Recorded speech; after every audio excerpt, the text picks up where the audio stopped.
Bienvenidos de nuevo a Psicología Plus. Seguimos en el análisis de toda la serie de Stranger Things. Hoy nos toca hablar del segundo episodio de la primera temporada, titulado La chica rara de la calle Maple, en inglés. Bueno, ahora lo dice Dani en inglés, que sabe más. Ojalá lo supiera, Alejandro. Ah. Ahora hablamos de los títulos de la serie, que creo que es interesante los títulos de los capítulos, que son una cosa curiosa, y ayer pensándolo me di cuenta de que se generó o se ha generado también un pequeño fenómeno con eso, pero bueno, ahora iremos. Voy a presentarte antes oficialmente. Conmigo está Dani, Caos y Pandemonium, director del podcast Los Supervivientes del Indianápolis. Hola Dani, ¿cómo estás? ¿Qué tal, Alejandro? Otro día más aquí en la trinchera. Me asombra la disposición con la que dice el análisis completo de Stranger Things. ¿Tanto lo ha interiorizado ya este formato? No hay vuelta atrás ya. No hay vuelta Así atrás. que ya es el análisis completo, no puede haber marcha atrás. Así que sí, y además yo creo que yo no soy ningún amigo de esto de intencionar ni nada de esto, de proyectar los deseos ni nada. Pero bueno, cuando lo dices parece que se hace más real. Análisis completo de Stranger Things. Estamos en el segundo episodio, pero ir avanzando. Si lo decimos, lo hace más real, imagínate cuando lo hagamos, ¿eh? Hombre, cuando puedas subirlo a YouTube, todo junto. Tú verás. Sí, pues, en fin, un pequeño comentario al margen. No he podido subir el análisis completo de 50 horas de perdido, ¿eh? No me ha Se dejado lo ha echado atrás. iVoox, me lo ha echado atrás. Daba error. No lo admite. Y me parece bien, ¿qué quieres que Yo, te diga? yo creo que, o sea, has pasado los límites de iVoox. Bueno, pues que traspasen sus propias fronteras. ¿Yo qué quieres que te diga? Bueno, igual es cuestión de pagar. Ya sabes que todo esto se soluciona pagando. Igual es cuestión de que les den. Bueno, También. venga. Bueno, episodio 2. Vamos con unas primeras impresiones generales y ahora hablamos, si quieres, de los títulos, pero vamos primero ahí con impresiones generales de él. Ojalá lo tuviera fresco. Pues la verdad es que a mí me gustó más que el primero. Y es una cosa igual impropia de decir, porque el primero suele contar con ese impacto de la primera vez. Esa primera vez que tienen. Toda primera vez tiene algo de primera vez. Pues contando con todo y con eso, el segundo me ha gustado más, porque creo que sube en intensidad, sube en temática, creo que sube un poco más en temática, no le ha bastado con la gran presentación que tuvo en el primer episodio, sino que sigue con aquello que propuso y empieza a presentar cosas nuevas, porque yo creo que algo tan anecdótico en comparación con todo lo demás, que es Jonathan haciendo fotos al final del episodio, me parece algo interesante y al menos nos va a dar para un piquito de conversación. Y eso ya me merece la pena, ver a Joyce huyendo de su casa y volviendo porque reconoce algo en esos fenómenos. Pues, ¿qué quieres que te diga? Llámalo el amor de una madre, el valor de una persona, o que esta es mi casa y a ver si me echas, cabrón. No sé, veo muchas cosas en este episodio. Sí, la verdad que yo creo que sigue con la propuesta del primero, claro. Sigue, creo que también como con las influencias de otras cosas. Yo creo que este episodio es como si fuera una serie policíaca, ¿no? En cierto momento así clásica, ¿no? Con un corte clásico de el policía eh, que está mal, que está como desencantado del trabajo, las búsquedas, ¿no? En los bosques esos tan amplios. Y luego tenemos también en paralelo la investigación de los niños, que ahí es curioso porque es como cada uno vive esa investigación policial, ¿no? Desde los adultos y desde los niños. Y luego tenemos una incursión en el terror con una influencia clara de Pesadilla en Elm Street, en esa casa de los Byers.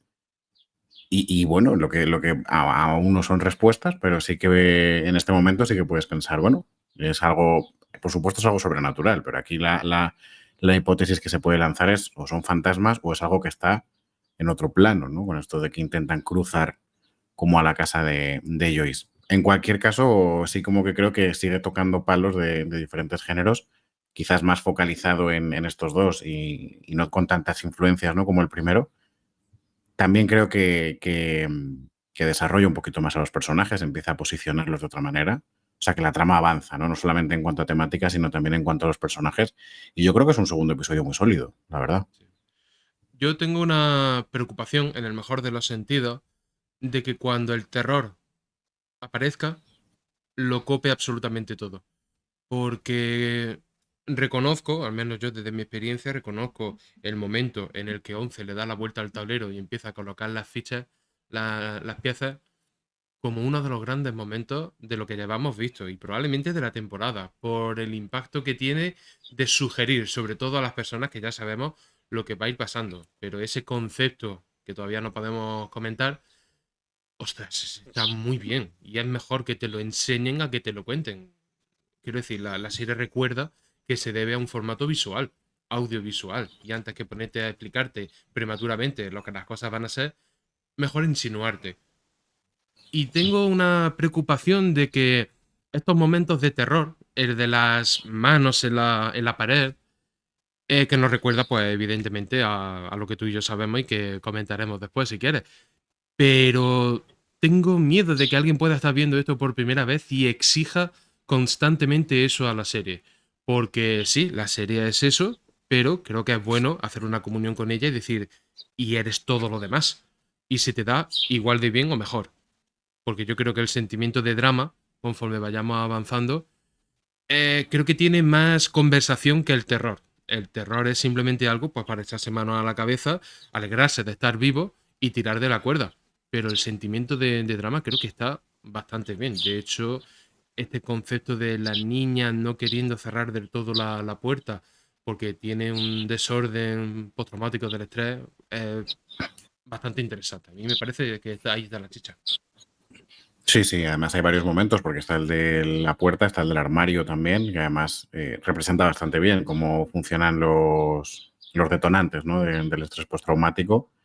Y aún así sí me da un poco la sensación de que el drama aún pertenece casi más a los adultos que a los niños.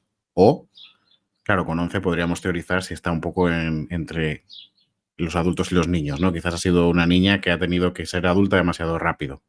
Y te Puede diré, haber algo de esto. te podría decir por qué. Porque cuando la escena del armario, ella le dice, estoy bien, Mike, prometo. Es como que ella se está ocupando de él. La preocupación de él por ella es como que lo ocupa absolutamente todo ahora, pero ella se pone por encima porque ha vivido cosas que entendemos que la separan, en cierto modo, de este grupo de niños.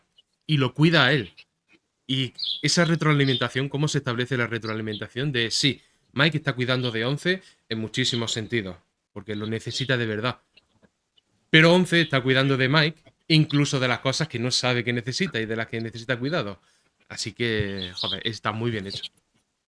Sí, hay una cosa ahí interesante también en esas primeras interacciones entre ellos, que también luego comentaremos, ¿no? Porque bueno, da para hablar un poquito. Vamos a empezar, si quieres, por ir recorriendo el episodio a través de las diferentes temáticas. Si quieres, vamos a empezar, creo que por esa primera escena en la que vuelven a casa con 11. Y sí que creo que podemos empezar a ver como dentro de de ese grupo de personajes de niños, empezamos a ver los roles. Al final, ayer hablábamos de que esto es como una gran partida de dragones y mazmorras en la vida real. Y en el juego también ellos tienen sus propios roles y sus propios personajes asignados. Y aquí creo que empezamos a ver cómo eso se empieza ya a ver de manera clara entre Dustin, Lucas y Mike. Yo ahí sí veo a Mike como un poco el líder, Lucas como la voz de la razón y Dustin como parece el alivio cómico, ¿no? En cierto modo. No sé cómo lo ves tú, pero bueno, cuéntame un poco sobre esto. Hombre, yo empezaría preguntándome líder aludiendo a qué. Líder aludiendo a que tiene el personaje más interesante de esta historia, líder a que los sucesos están sucediendo en su casa, líder porque es superior moralmente. En fin, creo que conforme vayan pasando los episodios lo iremos descubriendo. De Dustin yo creo que refleja un poco lo que dije en el capítulo anterior de esa sal- salvajería por vivir, ¿no? Es que un sentimiento salvaje por vivir, por exponerse, por sentir, por ser joven, por abrazar ese sentimiento de inmortalidad que por infundado que sea, se siente más real que cualquier fórmula matemática, ¿no?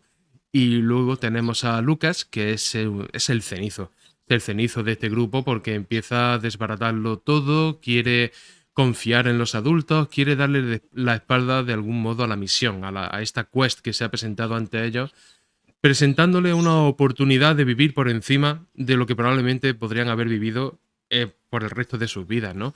Yo pensando en una historia tan cercana y tan profunda como la de It, pienso que a los perdedores, a través de todos los terrores y peligros que fueron expuestos, también se les ofreció una oportunidad de ser las mejores personas que pudieron ser, porque de alguna forma enfrentarte a lo peor que te podrías enfrentar en tu peor momento y superándolo, también superaste las barreras y eso creo que te hace mejor, al menos más fuerte.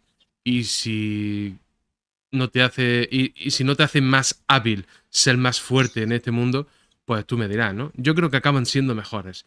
Y que mal que Ujú. les pese, al final, yo no sé lo que pasará en la quinta temporada, pero esto de me ha merecido la pena pasar los carros y las carretas contigo por haber llegado hasta aquí.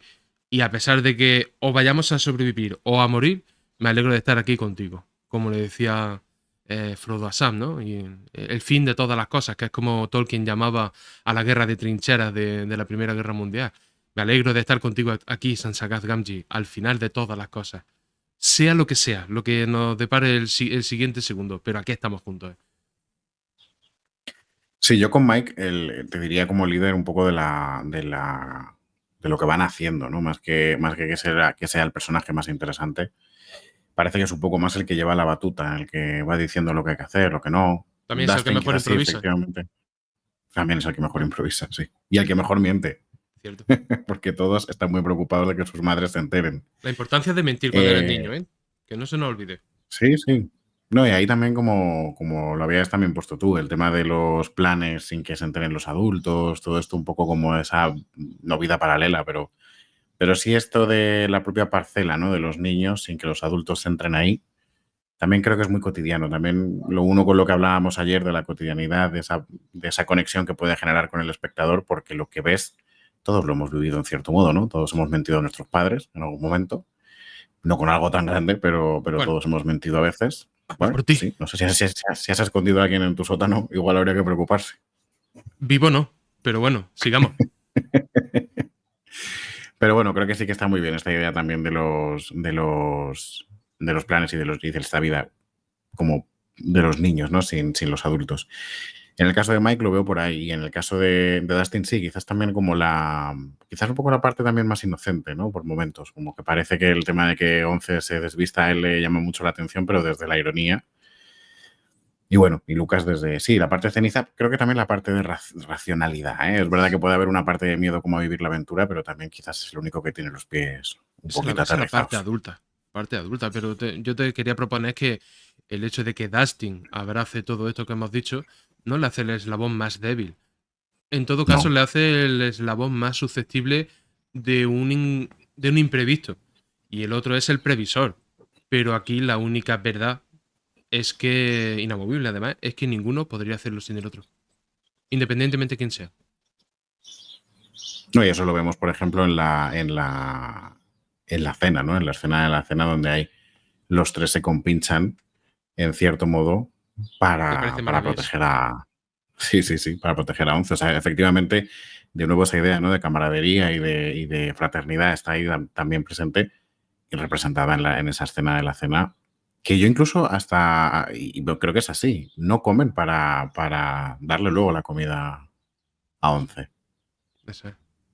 Es que Una aquí cosa interesante. dar de comer a quien lo necesita es mejor que darle de comer a quien tiene hambre, de verdad. Porque es que ella no tiene que comer para cumplir con las comidas del día. Quiero decir, ella tiene que comer para restablecerse. Y conforme va comiendo, va hablando. Y se va. Mi teoría es que se va reeducando. Reeducando en una nueva circunstancia. Porque en el momento en el que dice, ¿qué es amigo? En fin, algo se muere dentro del corazón y también algo va creciendo porque están construyendo. Y yo te pregunto si desde tu experiencia, si logras recordar tu primera vez, perfecto. Pero en el momento en el que empiezan a hablar con Once y empiezan a interactuar de esta forma, ¿consideras a Once parte del grupo? E igual más importante, ¿crees que ellos empiezan a considerar la parte del grupo? ¿Empiezan a considerarla amiga? No lo sé, porque A mí la primera sensación que me da, sobre todo por parte de Dustin y de Lucas, es que es como si fuera una extraña. Lo es, porque no la conocen. Pero también creo que por el hecho de que sea una chica y ellos sean chicos, ¿no? Y se dé esta cosa como Ya. de los primeros años de la adolescencia, ¿no? En el que el otro, si es diferente a mí, me genera una reacción de extrañeza. Sí creo que hay como un instinto un poco de protección de ellos hacia ella. No sé si aún como de integrar, creo que quizás en el caso de Mike sí parece, ¿no? Porque es quien más la atrae al presente con las palabras, estas, con amigo, con promesa, con estas palabras que le enseña. También con la escena del sofá, por ejemplo, ¿no? Parece que le atrae como a lo más cotidiano, que creo que es una escena también muy entrañable. Y Con esa con escena Puya de al los padre, muñecos, que me encanta. nos reafirmamos en que el padre es una planta puesta en la casa. Sí, claro, forma parte de la decoración por no moverse, claro. Además es que en la escena de la cena creo que ni habla. Solamente habla la madre, que se coloca además como presidiendo la mesa. Sí, ¿no? La madre tiene. Joder, pues como tiene que ser una madre, ¿no? Tiene que ser proactiva, tiene que ser inquisitiva, de decir, hijo, aunque no quieras, recuerda que necesitas hablar conmigo, ¿eh? Pero Sí, claro, el padre es que es una silla. sí, sí, sí. Pues ahí creo que quizás aún no la consideran parte del grupo, pero sí al final entienden que necesita ayuda por un lado, y luego creo que entienden que en el momento en el que ella señala a Will, ella tiene alguna respuesta que ellos no tienen. Y a partir de ahí creo que forma parte también de la misión. En realidad es como un juego de rol, ¿no? Yo no he jugado mucho a rol, pero las veces que he jugado, yo me acuerdo que el anfitrión puede decirte en un momento determinado que te encuentras con un personaje que le pasa tal, tal, y qué haces con él. Pues creo que es un poco, siguiendo ese símil de lo que hablábamos ayer, un poco esa idea. También creo ahí, uniéndolo ya, y ahí dejamos lo de los roles, Mike es el anfitrión del juego, Sí. en el juego. Parece también un poco el anfitrión del juego en la vida real, ¿no? Parece que es el narrador. Sí, ¿no? Y aquí la única verdad es que hasta que no lleguemos hasta el capítulo no sé cuál, en el que llega el momento abrazo, ahí no se consolida nadie como grupo. Porque no son un grupo ahora mismo. Quiero decir, ha desaparecido Will. Un grupo solo se considera tal si están todos sus integrantes. Están dispersos. Y ahora parece que tampoco 11 llega para cubrir el hueco de Will. Tampoco creo que sea esta nunca la propuesta. Simplemente es una anomalía, en el mejor de los sentidos. Porque aparece de la nada, motivada por otra línea narrativa y de argumento, y se cruzan, es un choque de dos mundos, nunca mejor dicho. Pero Ujú. joder, yo creo que lo señale y empieza a darle la vuelta al tablero y dice, Will el mago, el Demogorgon esto. Y digo, hostias, ¿a mí qué quieres que te diga? Ese es el espíritu de esta serie que a mí me pone ruchón. Porque, joder, es un terror de insinuación. Y dices, vale, cuando se ve al bicho, de hecho, se ve en este capítulo al bicho, cosa que no me gusta, debo decírtelo, y dices, vale, y ya lo he visto. Y se convierte en otra recreación digital más. Pero mientras se va insinuando, mientras es una amenaza persecutoria, a mí funciona como los tiros, tío. Funciona bien, funciona Mm. bien. Y siempre yo creo que en el terror la sugerir siempre suele funcionar mejor que mostrar. Eso tú y yo lo hemos hablado un montón de Ujú. veces y hay un montón de películas donde lo vemos. Creo que también por eso la escena de que claramente está inspirada en Pesadilla en Elm Street funciona también en Elm Street porque insinúa, no ves a una Freddy ahí en su totalidad, pero insinúa lo que es. Aquí creo que el hecho de ver al bicho tan rápido puede ir un poco en contra. También no le vemos entero, le vemos solamente la cabeza, pero es suficiente. También es verdad que se ha convertido, yo creo, en una cosa icónica. Al final, quien no conoce al Demogorgon, ¿no? Quien no conoce esa cara. Y quien no conoce a la víctima, que es una cosa que Y quien no trascendió conoce, muchísimo, ¿no? trascendió incluso hasta el punto de que Leticia Sabater hizo un vídeo cantando sobre eso, que igual sería bonito recopilar. Yo igual, Justo recreando este yo momento. igual no. Yo creo que Bueno, en fin, es cultura popular. Leticia Sabater también es cultura patria. Mal que te pese. eso es. Y lo hizo y Pero sí, fue sonado. Hace canciones, ¿no? bueno, canciones. Grita a un micrófono como Joder, puede. pues como yo. Pero bueno. Pero recreaba el momento de Bárbara en la piscina. Recreaba eso, no recuerdo bien. Además, creo que fue una, ahora que lo pienso, fue una promoción, yo creo, de Netflix, ¿eh? Ya lo buscaré y ya te lo confirmaré, pero juraría que fue una promoción de la segunda o de la tercera temporada.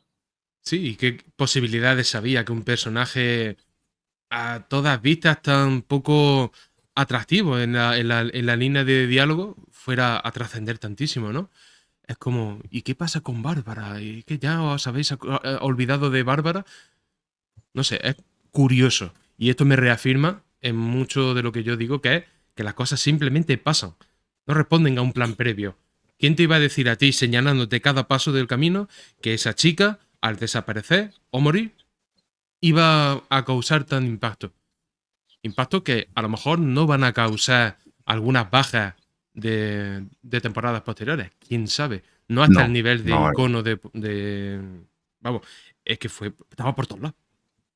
Sí, sí, sí. Y creo que estaba por todos lados, primero por la potencia de la escena, por supuesto, y luego porque al final creo que Bárbara en el fondo es la amiga que todos querríamos tener, ¿no? Pero que Nancy rehuye de ella por motivos evidentes, pero que en el fondo todos querríamos tener a ese amigo que incondicionalmente se queda con nosotros a pesar de que hagamos la mayor de las perrerías, ¿no? Y de que les dejemos solos, de que les ignoremos.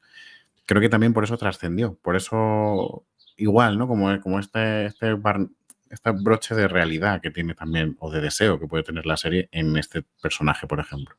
A ver, yo desearía tener un amigo o una amiga así, pero para cuidarla, joder. No para Sí, claro, manipularla y claro. tratarla como los putos ojetes.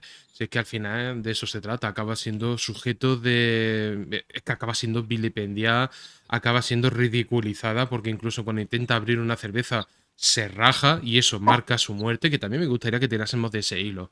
¿Qué relación hay Mm. entre la gota de sangre que se mezcla con el agua de la piscina con la aparición del Demogorgon?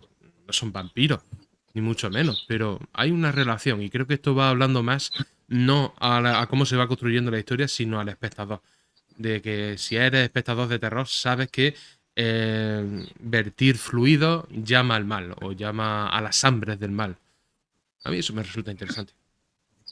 Sí, sí lo es, porque yo creo que sella un poco su destino, irremediablemente. Además, si no recuerdo mal, esa sangre cae en la piscina y se diluye, ¿no? Con el agua de la piscina. En algo que probablemente no sabemos si pasa cuando el Demogorgon se la lleva, pero vamos, puede ser una idea, ¿no? De lo que puede pasar. Y además creo que como esa idea de disolverse Mm. es un poco lo que pasa con ella. De repente desaparece. Sí, no, yo pondría encima de la mesa, al menos por el momento, si es azaroso, si son azarosas las intervenciones de este Demogorgon o si responden a un plan o a una norma que dice y por esto los pillo. Hombre, Porque yo no lo creo recuerdo, ¿eh? que Más que nada porque no lo recuerdo. no lo sé, pero yo creo que depende yo creo que del prisma desde el que lo veamos. Si lo vemos simplemente como si viéramos una serie de terror, quizás respondería algo aleatorio. Pero tú y yo que no lo vemos desde esa perspectiva únicamente, creo que no es azaroso que sea Bárbara, igual que creo que no es azaroso que sea Will. Son momentos de vulnerabilidad, son momentos donde están solos, personajes que se sienten diferentes por un motivo o por otro.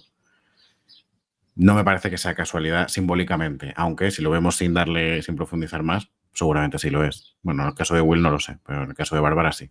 Yo no creo que no lo sea, pero creo que más importante que no lo sea es que no debe serlo.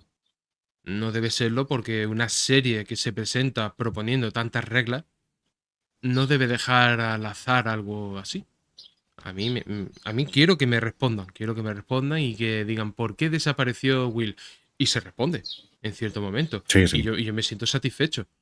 Pero, en fin, yo tiro por esto, de que al final los inadaptados, los que difieren de la norma general por algún motivo, sea el que sea, pues al final acaban siendo presas de este hambre voraz, ¿no? De que el mal se ceba en el débil.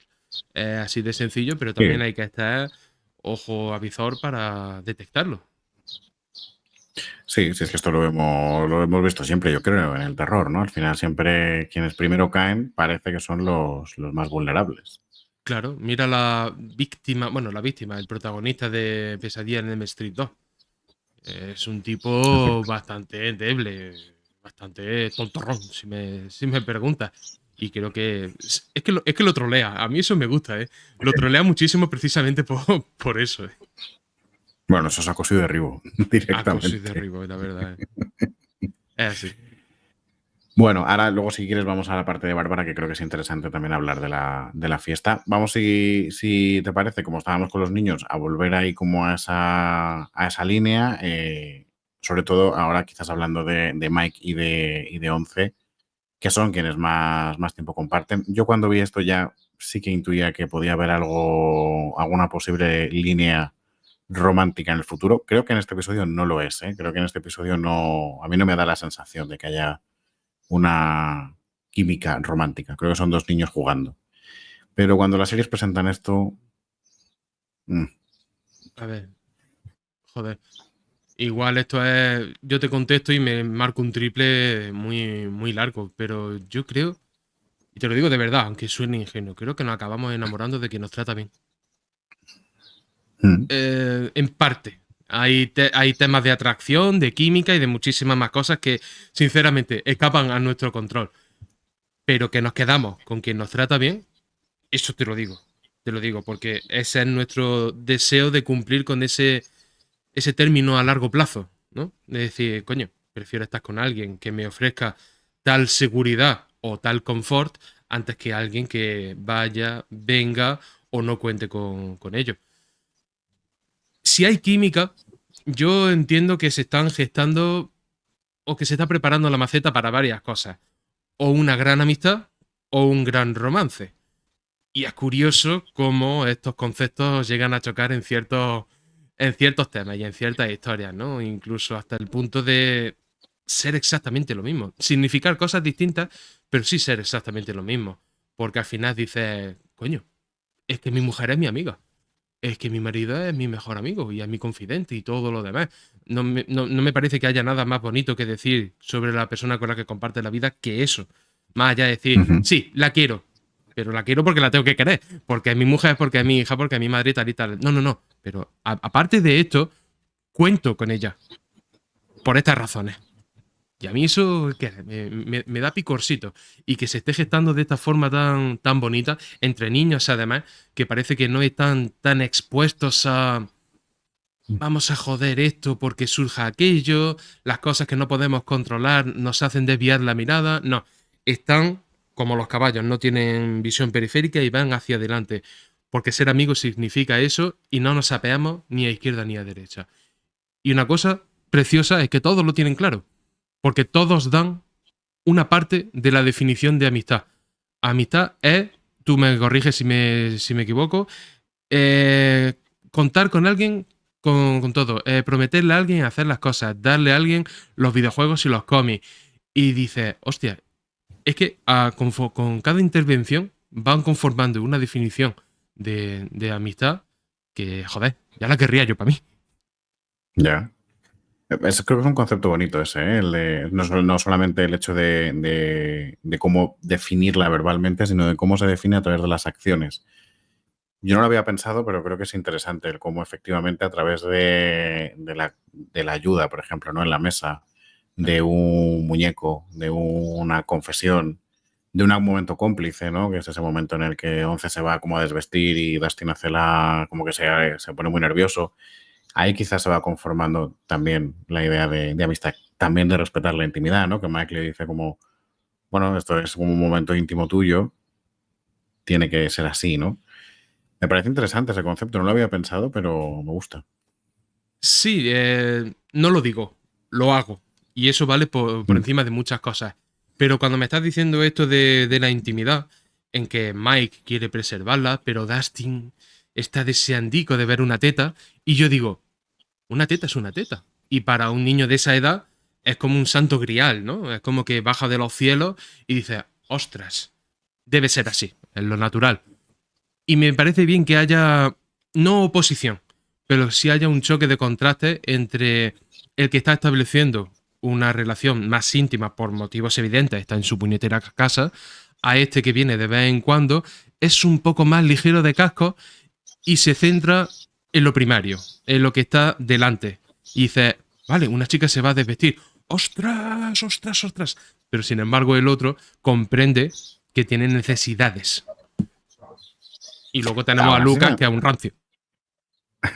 aún así se dan la vuelta, ¿no? Yo creo los dos para darle ese punto de intimidad. Pero sí, claro, evidentemente cada uno lo vive de una forma diferente. Al final Dustin intentará medio ligar con la hermana de Mike.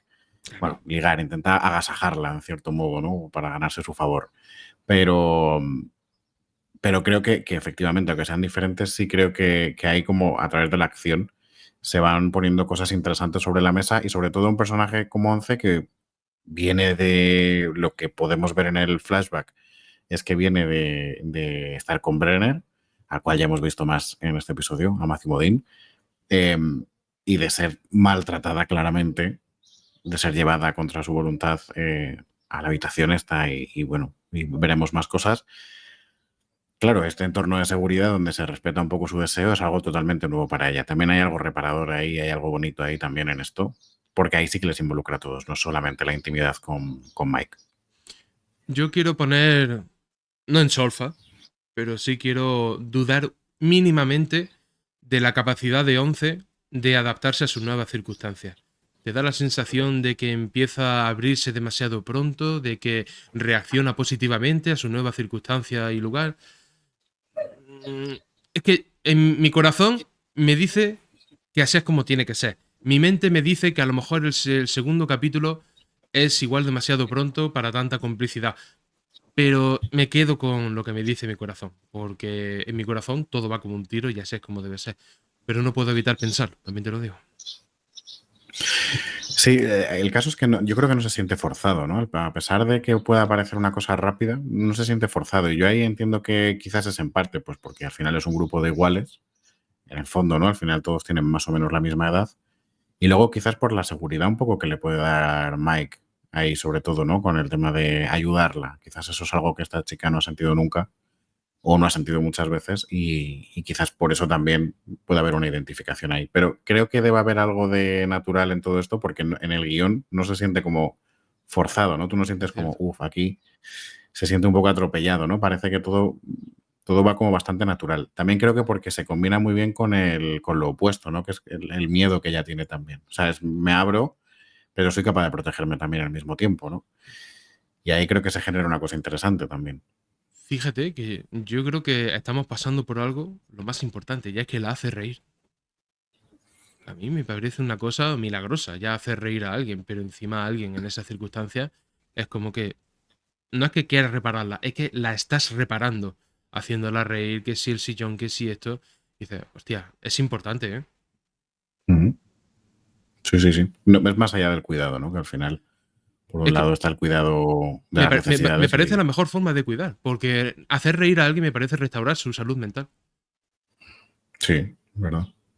Y en fin, Sí, sí, sobre todo. estaremos de acuerdo que a pesar de el maltrato físico evidente que ha debido sufrir y que sufrirá, lo que mayormente ha padecido esta chica es un deterioro mental.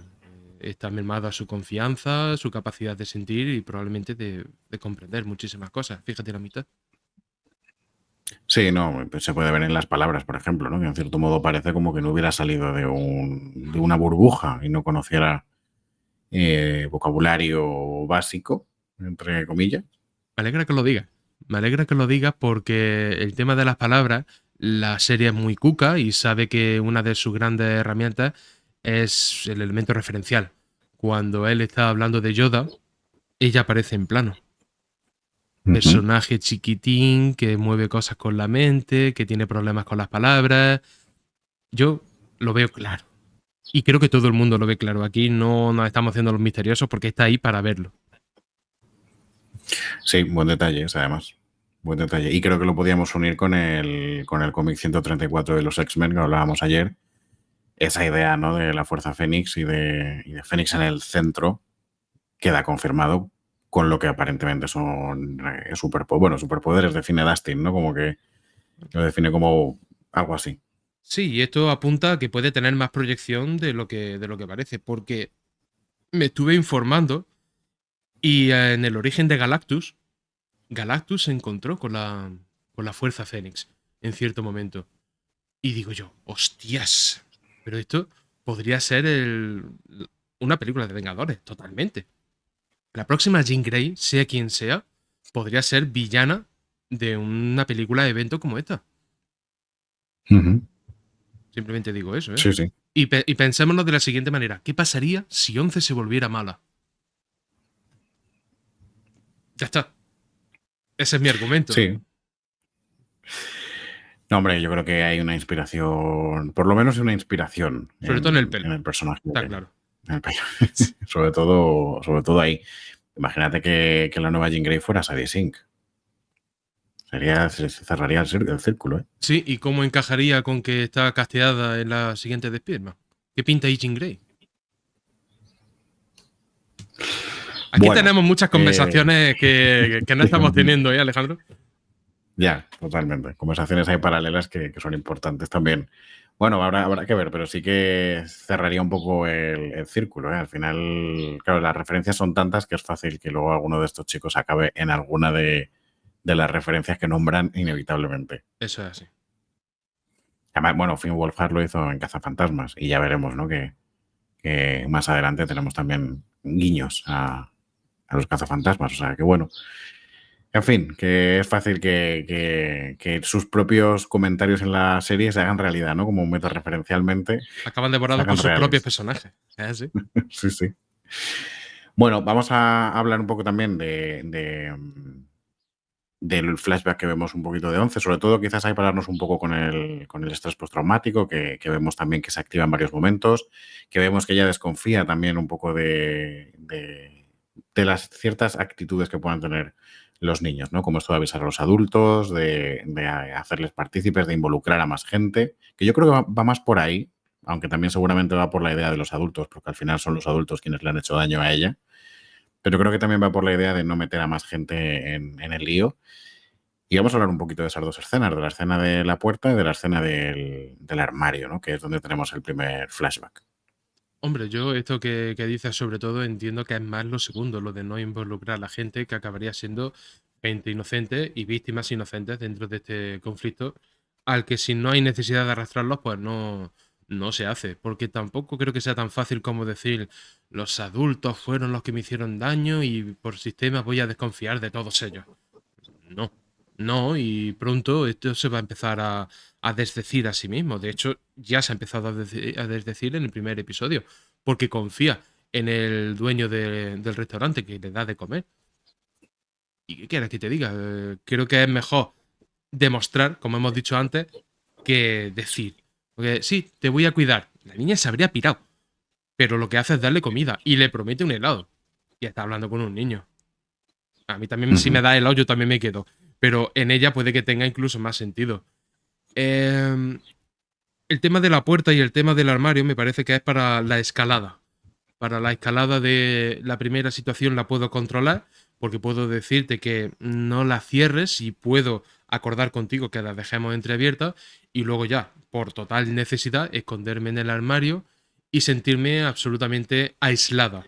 Que sin revelar nada es uno de los temas que ella también va a temer de sí misma y de su experiencia, ¿no?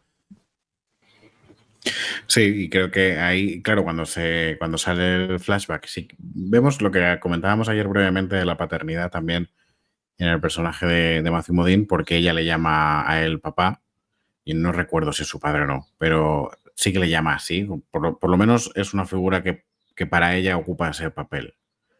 Y ahí esa paternidad traicionada, ¿no? Al final es como el hacer daño, tanto si es su hija como si no lo es.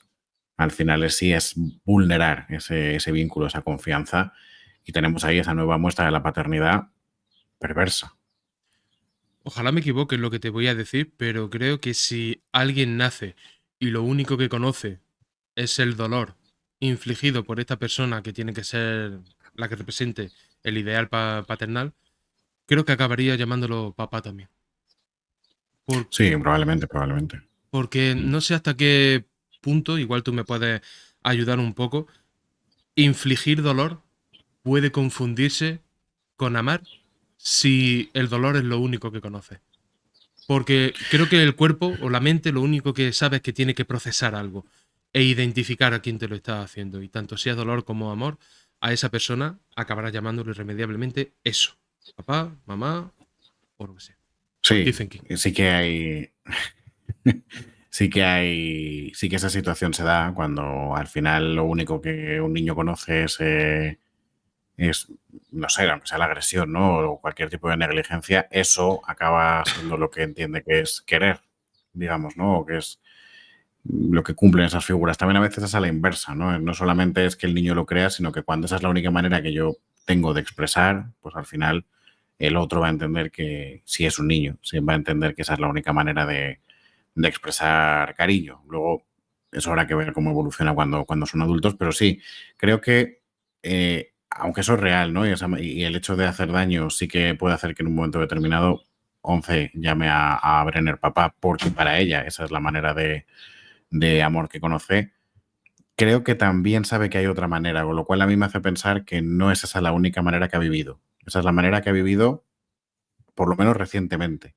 Pero también entiende que la manera de Mike es correcta. Y no hay una defensa explícita, ¿no? Es como puede desconfiar, pero se deja también llevar por eso.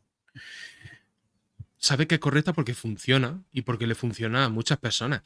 Cuando te están diciendo que hay algo que se llama amistad y que lo que te están diciendo de su explicación también lo están haciendo como demostración continua en su modo de vida, es como ya no es que te lo preguntes, sino que es que te avienes a ello. Te vas directamente allí, porque claro, a pesar de estar acostumbrado, yo creo que ante todo quieres huir del dolor. A pesar de que lo identifiques como amor y incluso te diría que en circunstancias así tan extremas, si a una persona dejas de hacerle daño, cuando lo único que ha conocido en toda su vida es eso, como que acabas echándolo de menos. En mi mente eso tiene un sentido retorcido, pero podría ser que... Porque imagínate, un niño tiene una ausencia de alguien que ha estado toda su vida con él, hasta los 7 u 8 años, y ya tiene conocimiento de la experiencia que ha compartido con esa persona. Digamos que esa experiencia han sido golpes, palizas, insultos, todo lo malo que te puedas imaginar, y de repente deja de tenerlo. Podría necesitar a esa persona que volviese para hacerle exactamente lo mismo, porque lo interpreta como la normalidad. Esto es durísimo, por supuesto, pero ¿podría darse esa circunstancia? Creo que lo has dicho, ¿no? Es el tema de la normalidad, el tema como de lo cotidiano por habitual, no porque sea agradable, ¿no? Sino que es como lo que conozco. Yo ahí no sé si hay tanto como un deseo, pero sí que puede haber una sensación de falsa seguridad, ¿no? Como de, al final esta es la manera que conozco, sé prever cómo pueden funcionar las cosas aquí, mientras que si me voy a un modelo diferente que no he conocido, de entrada puede resultarme muy, muy incómodo porque no sé por dónde va a salir. Y al final es verdad que el cuerpo y la cabeza buscan la seguridad, una falsa seguridad en este caso, ¿no? Pero no deja de ser una sensación de, bueno, mejor malo conocido que bueno por conocer, en cierto modo, de una manera muy retorcida, sí se puede dar. De ahí también surgen muchas veces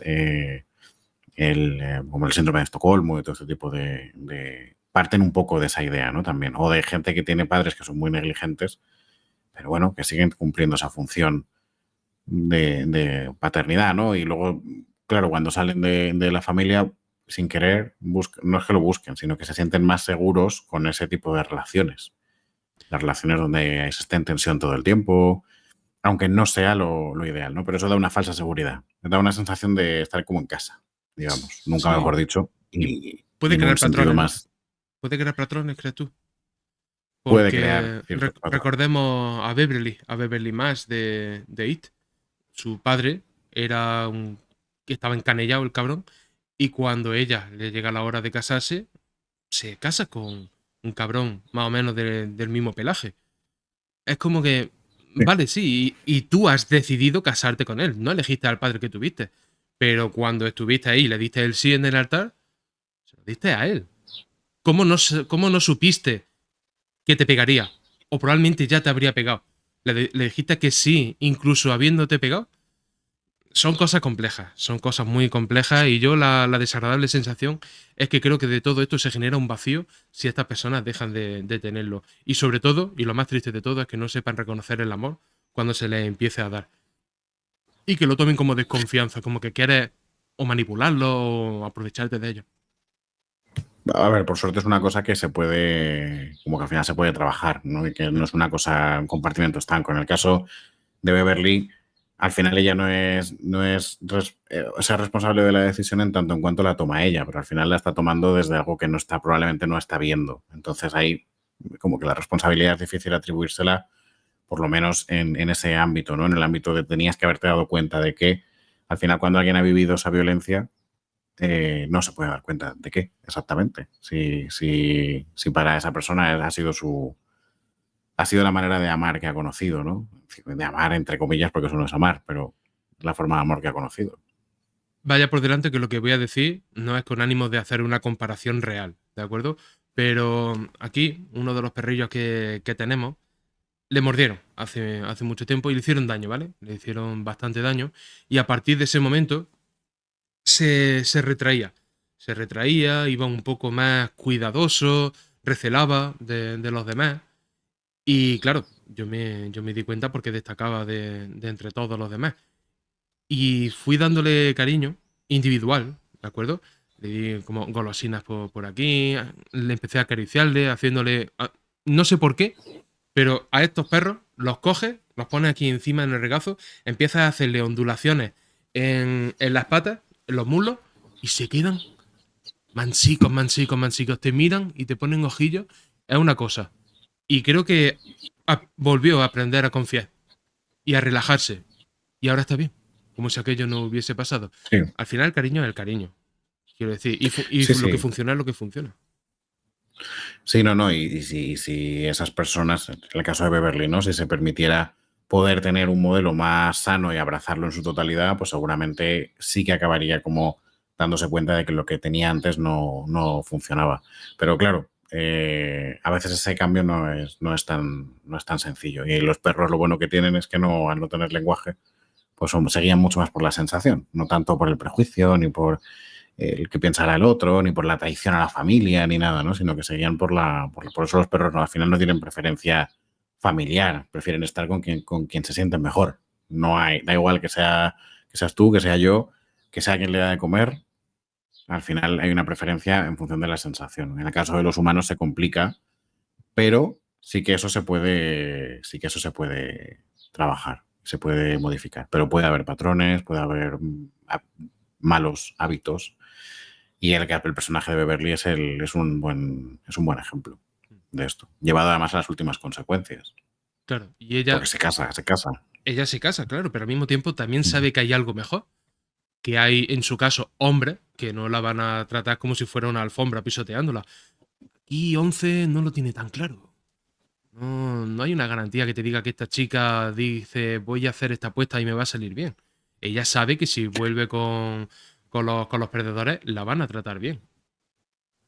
Pero ella Sí, está renaciendo de alguna manera. sí, sí, también claro, como en IT lo vemos a lo largo de tantos años, pues ahí nunca sabes, ¿no? Cuáles son las cosas que van pasando que hace que el grupo, que todo se vaya disgregando, también a veces el hacerte adulto, ¿no? Hace que tus dinámicas cambien, tu vida cambie, la gente a la que veías todos los días dejar de verla, pasan ahí otras cosas. Y en IT creo que al verlo proyectado en el futuro, pues va por otro sitio. Aquí como lo tenemos más contenido en el tiempo, creo que sí podemos ver, ¿no? Que a pesar de esa desconfianza, seguramente se encamina hacia un sitio bueno, 11, ¿no? Aunque seguro que cuando se encuentre con Brenner, evidentemente esos sentimientos de lealtad o esos sentimientos de amor que pueda sentir por él también van a estar y se va a producir un conflicto. Es fascinante todo esto, ¿eh? Deja que te diga que no me habría embarcado en este asunto si no hubiese sabido que iba a tener este tipo de conversación. Por suerte, o por lo que sea, los contenidos que elegimos siempre generan este tipo de discurso. Y no es un discurso chapacano, facilón y transitorio. Es una cosa que genera buena conversación y conversación de verdad. No solo que tiene vigencia en la pantalla, sino también en nuestras vidas. Creo que en el momento en el que esa conversación desaparezca, tenemos que colgar eh, el micrófono y a dedicarnos a otra cosa. Bueno, creo de todas formas que tú y yo ya podríamos analizar, no sé, Pocoyo, It. que también Vale, vale, entraría. vale. Bueno, pero It, por supuesto. es ir a lo seguro. Te, Pero te te- digo te- te- Pocoyo. te voy a decir una cosa de poco yo. Vi en un programa, se llama Cinemascopazo, en el que Juan Gómez Jurado, lo conoce, dijo Mm, que se reunió con Jesús Cantoya, que creo que es como se llama el creador de Pocoyo, y le dijo algo como: yo veo siempre la serie con el niño y me pasa algo realmente extraordinario, y es que me identifico con un poco yo. Entonces, Cantoya, el creador, le dijo: eso es porque he creado la nada. Mi personaje no es nada. Y eso permite que todo el que lo vea se vierta en ese vaso vacío. Y me pareció una reflexión interesante. Y que lo diga el creador, pues todavía más, ¿no? sí, desde luego. A ver si al final vamos a tener que hablar de Pocoyo. Oye, lo has dicho tú, ¿eh? Bueno, ¿hay algo que quieras comentar sobre la cena? Esa escena maravillosa de la cena aparte del golpe de Dustin. Yo es que daría el golpe en la mesa, pero se oiría demasiado. Pero me parece fantástico, ¿no? Y dice: un espasmo. Uno- Vale, sí quiero decir una cosa, y es general, ¿vale?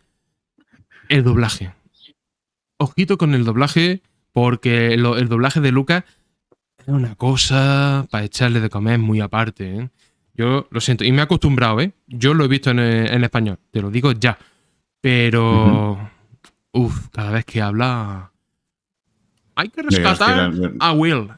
Y digo: tío, ¿te has escapado de Galicia y no me he enterado? Esto es como cuando estamos en Jurassic Park y el niño de repente es gallego en el doblaje. Y eso es porque hubo una huelga. No sé si lo sabes, pero hubo una huelga de no. las principales escuelas de doblaje, y para el niño tuvieron que coger un niño gallego. Hostia, es verdad, ahora que me acuerdo del Sí, doblaje sí, no, sí. no sabía la anécdota, pero ahora que me acuerdo del doblaje, el niño suena raro. ¿Y por qué un Bueno, raro, suena. diplodocus? Sí, Y suena era como. Sí. odioso. O sea, era odioso. Yo no he visto esta serie en doblada. La veo en versión original. Lo poco que he visto del doblaje es el doblaje de Will, que es horrible. Mm. Horrible. Winona Ryder está bien, pero creo que tiene la voz de Kate Winslet, me parece, ¿no? Sí, creo que sí. Sí, es cierto. Bueno, esa actriz de doblaje siempre, siempre bien, Mm. siempre seguridad. Pero no la he visto en español porque nunca la vi en español. O sea, no, en realidad no he huido del doblaje porque siempre la vi en versión original, pero probablemente por lo que dices, huiría del doblaje. Sí, sí. Probablemente. Yo es que. Curioso, porque Sí. en estas series con tanta pasta, que no se cuiden esas cosas a veces, joder. Sí, pero un batacazo gordo, ¿eh? Quiero decir, que es que las temporadas fueron avanzando y eso no cambió. El niño siguió con el mismo doblaje, incluso con el bigote. Y Ya. eso ya, en fin, ya te chirría por todos los sitios posibles. Igual me veo algún episodio en español para Que, corroborar. que no sea porque yo te lo he propuesto, ¿eh? No digas que yo No, te ya, mando. ya. Bueno, vamos a pasar a hablar de los adultos, pero yo creo que la parte de los niños la hemos cubierto. Luego iremos a la parte de Nancy. Vamos a pasar a hablar de los adultos, que creo que pasan cosas interesantes aquí. Porque tenemos esa búsqueda de, por un lado, de Will a través del bosque. Como me gusta a mí un pueblo y un bosque. Sí, caballero, ¿Qué sí. juego da eso? ¿Qué Eso es juego da eso? imbatible. Si hay una demostración de unidad en una comunidad pequeña, es esa. En la oscuridad o el día buscando a una única persona. Eso es imbatible. Pues tenemos ahí esa escena y luego tenemos, claro, uniéndolo con lo que ocurre al final del episodio pasado, como Joyce intenta explicarle a Hopper en el tema de la llamada. Creo que ahí lo que vemos sí que, aparte del detalle de la voz, que ahora va, de la respiración, que ahora sí que lo comentamos, creo que también está la cosa de que Joyce sí empieza como a abrirse un poco a otro tipo de explicación, más allá de la desaparición racional, ¿no? Digamos, o lo que la lógica Hombre, llevaría. ha entrado en contacto con la fuente. Eso te obliga a abrir los ojos. No puedes permanecer impasible ante cosas que son ya de por sí extrañas. Y no quiero hacer alusión al título, pero es que pasan cosas extrañas. Que te lo cuenten no es lo mismo que tú verlo, no es lo mismo que tú sufrirlo. Y deja que te diga, si el dolor de tu hijo es lo que te está hundiendo a esta paranormalidad, es que no te quedan más cojones, de verdad. Porque todo lo interpretas como esto, todo es una señal, y esa es la respiración de mi hijo, ¿Y quiénes somos nosotros para decirle a una madre, y perdona que chille, pero a una madre, que esa no es la respiración de su hijo? Cuando sabemos que lo es. Y es Bueno, duro. Dime, dime. incluso Will llega a hablar, llega a llamarla mamá Claro. en la siguiente vez. Que yo creo que tiene derecho, y esto va a ser duro porque la escena es dura, de decir, ¿no reconocerías tú la respiración de tu hija? Y es duro porque el batacazo y todo lo que ya sabemos, pero joder, también necesitaba oírlo, porque Hopper va ahí con unos pretextos demasiado, demasiado de la normalidad, y el mundo está cambiando. O sea, el suelo se está abriendo bajo sus pies y no se está dando ni cuenta, porque no está en posición de darse cuenta. Todos tienen que confiar en el otro y confiar en que su dolor no forma parte de una pérdida normal, sino de que mi hijo ha desaparecido por una causa sobrenatural. Y conforme se vayan sucediendo, que la desaparición de Bárbara también levantará casi del todo este callo para que el dolor acabe de cundir. Porque igual, esto también es duro decirlo, igual la desaparición de Will no ha sido suficiente para que todo el mundo abra los ojos del todo como deben de abrirlos. Porque sí, ha motivado una búsqueda unitaria de toda la comunidad y los niños están en marcha. Pero no están mirando donde deben mirar todavía. También esta serie se va a valer de eso, de mantener lo máximo posible a los adultos, sobre todo a los padres, alejados de la trama principal. Mi hijo está fuera de casa porque está haciendo el gilipollas y el gamba con sus amigos, no porque esté salvando el mundo. Señora, ¿qué me está usted comentando? ¿Mi hijo salvando el mundo? Nada, nada. Sí, además, creo que es eso justo que dices de que la comunidad, de que Will al final es un revulsivo, pero quizás no es suficiente, creo que igual se puede ver representado en la escena en la que Hopper habla de las últimas veces que han pasado cosas en Hawkins y se va a 1921, 1950 y tantos, y ahí quizás sí que está esa cosa de aquí en realidad nunca pasa nada. Las últimas veces que han pasado cosas han sido hace mucho tiempo y habla de, no sé si habla de un suicidio en un momento determinado, ¿no? Cosas que, de nuevo, cotidianas, entre comillas, y desde ahí creo que es desde donde busca la explicación. También porque, y esto sería hipotetizar, ¿no? Pero quizás Hopper ha vivido, y supongo que lo descubriremos más adelante con el tema de la hija, porque no lo recuerdo, pero quizás esa conversación, ¿no? De no tú reconocerías la respiración de tu hija, quizás va un poco en la línea de que, aparte de que es el sheriff y parece que va siempre un poco, ¿no? Como por encima de los demás por el rol que ocupa, como que no hubiera visto lo que tenía delante nunca, incluso con su hija, ¿no? Como esta idea de siempre te ha sido, esto es hipotético, ¿eh? Pero siempre como esa representación, ¿no? De la racionalidad o de la lógica versus estar en el presente, ¿no? Y estar en lo que tienes que estar. Y no sé si veremos algo de esto, de que él haya mucha culpa detrás de la muerte de la hija, de que él haya algo que no recuerda, o sea, que no se haya dado cuenta o que no haya podido vivir como tenía que vivirlo, porque parece un hombre muy poquitas habilidades, ¿no? Al final en su casa siempre hay latas de cerveza, es muy caótico, entonces como si no hubiera podido estar ahí también en cierto modo, ¿sabes a lo que me refiero? Sí, que no le dio tiempo a aprovechar con su hija porque probablemente su hija murió a una edad tan temprana que ni siquiera le dio tiempo a formar parte del mundo. Tenemos que irnos a True Detective, cuando Raskol no se queja, pero sí recuerda y relata la muerte de su hija. Además, como de una forma muy bonita y muy trágica. Le dice a los agentes de policía en el interrogatorio, dice, los médicos únicamente me dijeron que cayó en coma y que de una oscuridad saltó a una oscuridad más profunda. Y la niña era muy, muy pequeña. Eso me dio a mí, cuando veía True Detective, y siempre que la he visto, a decir, este padre no formó parte de la vida de su hija. Y en parte eso también es una pérdida. Es una ausencia tremenda. Ya no solo lo que la niña fue, sino también lo que podría haber sido. Y es como un mundo de posibilidades que no ha llegado a darse. Y deja que te diga, en este hilo de conversación de los pueblos pequeños, que nunca pasa nada, puede haber una relación, y lo estoy pensando ahora por primera vez, puede haber una relación entre los pueblos pequeños en los que no pasa nada, con la lógica del mal para cebarse en los débiles. puede que el mal a la hora de escoger un sitio también se base en este patrón e identifique un pueblo pequeñito en el que no pase nada como alguien que es un inadaptado o que no encaja en ningún sitio. Porque está más expuesto y por definición es más débil. Sabemos que es así. Que se Sí, lo y diga más además creo Stephen que... King, ¿no? Que, quiero decir, no, te lo digo en serio, no sucede en Nueva Sí, York. sí, sí. Un Pennywise no tendría ninguna cabida en Nueva York. Ni un Salem Slot. No, todo eso tiene que ocurrir en pueblos que se presten a ello. Y además, ahí creo que casi me las dejo votando porque en este episodio también se habla de este tema del pueblo y de las grandes ciudades. Y lo voy a unir un poco con lo que dices, que es, Hopper habla de que es muy diferente trabajar en la ciudad a trabajar en un pueblo porque a quien conoces en los pueblos, o sea, perdón, a quien muere en los pueblos les conoces. Eso es una forma, en realidad, que para el mal es perfecto para minar, ¿no? la moral de la gente del pueblo, cosa que en una ciudad sería diferente. Pero el hecho de que en un pueblo muera o desaparezca gente que tú conoces, aún incluso siendo el sheriff, que se supone, ¿no?, que es esa representación de la rectitud, es mucho más, mina mucho más la moral que sea en una ciudad. Aunque, por supuesto, un depredador en una ciudad, un predator, mola verle ahí. Pero tiene algo de mágico que sea en una jungla, donde hay un grupo de gente, simplemente. Sí, porque la teoría de todo esto es que en los pueblos, en los lugares en los que todo el mundo vive muy cerca de todo el mundo, la conexión que se crea será irremediablemente real, sea buena o sea mala.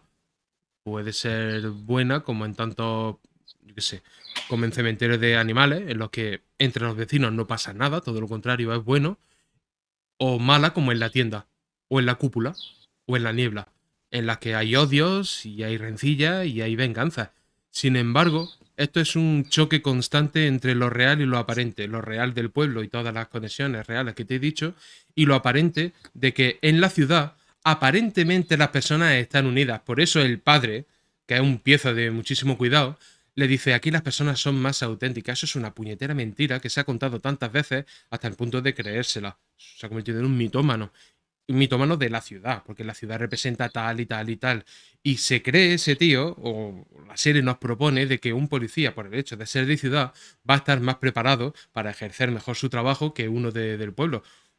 Una puta mierda, con perdón. No, en el pueblo, por el hecho de que haya muerto, o su amigo el del restaurante, o el niño de Joyce, o lo que sea que vaya a pasar, se va a sentir tan propio y tan cercano que va a motivar tus movimientos de forma muchísimo más justificada. Va a tener muchísimo más fundamento para hacer tu trabajo porque es personal. Y creo que tanto este trabajo como el de profesor debe ir respaldado por la vocación. Sino qué puñetero servicio a la población vas a hacer tú. Si no te importa a quién estás salvando o a quién estás enseñando. Mi opinión, ¿eh? Sí. Además, creo que esto con el que comentabas de Lonnie, que le vemos, por fin, cuando está hablando con Jonathan, una de las cosas que le da a entender es como no has escuchado mi lado de la historia, ¿no? Algo así le viene a decir. Viene a decirle como que no conoce su versión. Mm. En un momento determinado tú puedes pensar como quizás aquí hay otra versión, ¿no?, de esta historia donde él hay algo que no sabemos. Pero efectivamente él hace mención a que en la ciudad la gente es más auténtica, cosa que no es verdad. Entonces, a partir de ahí, tú puedes pensar, si eso no es verdad, lo que tú estás diciendo de tu lado de la historia tampoco es verdad. Y además en el flashback, que ahora también podemos ir ahí, eh, vemos que no es cierto. Vemos que él no va a ver a Will. Y eso es motivo de discusión, pero es él quien está ahí no cumpliendo su función. Por tanto, quizás no hay otro lado de la historia. Uy, esto se me complica un poco. Creo que, desde mi punto de vista, creo que el padre sí quiere a sus hijos, pero no puede procesarlo por el tipo de vida que vive. Y creo que el rechazo de Jonathan, más allá de lo que pueda sentir a flor de piel, que es lo que se nos muestra, creo que en el fondo lo que no quiere es ser como él. Y eso se consigue evitándolo, alejándose de él, porque la vida, o la serie, o el guión, o los Duffer, lo ha puesto en esa posición de ser el protector de su madre, el padre, entre comillas, de su hermano. Y abandonar, pues, esta vida que él podía haber tenido. En vez de... ay, ¿cómo se llama? El pelazo. El del pelazo, Eh, Steve. Steve. Steve. Igual, en vez de ser Steve el que está al otro lado de la ventana besándose con Nancy, podría haber sido Jonathan y Steve el que estaba echando las fotos. Ya llegaremos al Sí. tema de las fotos, pero va un poco por este hilo. De yo no pertenezco a esto y esta es la única forma que tengo de hacer una incursión y de sentirme mínimamente normal. Sí, yo con Lonnie no sé si les quiere. Habría que, claro, porque querer es una palabra tan amplia. Y puede Supongo que a su significar tantas manera. cosas, joder. A su manera. Para mí hay un punto de que no les quiere en exceso, pero bueno, eso al final eso es cuestión de opiniones. Pero sí creo que hay una... Entiendo que en él hay cierto conflicto también cuando ve a Jonathan, ¿no? Y cuando se reencuentra y le pregunta por Will, entiendo que hay cierto conflicto, pero entiendo que siguiendo con el símil este de la ciudad y el pueblo, la ciudad le ha absorbido por completo, ¿no? Y está metido ya dentro de esa historia y no puede acercarse al otro. Aunque sí habla del pueblo, ¿no? Porque habla de Hopper sigue siendo el sheriff de allí. Bueno, parece como que su vida va por otro lado y lo deja claro, ¿no? Y quizás ahí sí está la dualidad también entre ciudad y pueblo. La palabra es despersonalización. Sí, creo que sí. Creo que, bueno, quizás ahí también hay como una reflexión interesante sobre la vida en las ciudades y la vida en los pueblos, ¿no? Al final, es verdad que en las ciudades, pues por cómo funcionan, vives a otra velocidad. Y cuando vives en un pueblo, pues vas a otra. Y igual que todo se vuelve más personal porque todos nos conocemos o todos se conocen, en la ciudad hay mucha despersonalización y nadie conoce a nadie. Eh, es fácil, ¿no? Como perderte entre una muchedumbre. En un pueblo es más complicado. Es más complicado. Yo no puedo evitar Por sentir eso, que... Sí. bueno, te voy a decir que por eso el mal creo que también se ceba, ¿no? En estos pueblos, en estas comunidades pequeñas. Mm. Creo que incluso el que no haya visto la serie y esté viendo o escuchando este programa puede sentir que Will no ha desaparecido en un conducto ni en un callejón oscuro ni se ha caído por una alcantarilla. Se ha ido a un lugar un poco más profundo. Lo que quiero decir es que si Will hubiese desaparecido en Nueva York o en una de las grandes, sería invariablemente peor, porque probablemente no tanta gente haría el esfuerzo de buscarle y su desaparición no significaría tanto. Igual ahí está la chicha, en que Mm. importes a pocas personas, pero de verdad, porque no hay una puñetera necesidad de importar a todo el mundo. Esto es como querer caer bien a todo el mundo. Al final, acaba levantando los odios de, de muchísima gente, ¿no? Sí. Cuando lo estabas diciendo me acordaba, no sé si has visto The Killing, la serie esta que está basada en una serie Sí, danesa, parece. coño, sí, sí la he visto. ¿De qué va? Que sale Mireille Lenos y Joel Kinnaman, que son una dupla ahí de policías en Seattle. Y es una serie policíaca, pero con muchas influencias. Está basada en una serie, creo que era danesa. Y tiene mucha influencia del estilo policíaco europeo, He confundido con digamos. Killing Eve. No, Perdona, es otra, perdona. es otra. Pero sí que no recuerdo en qué temporada es.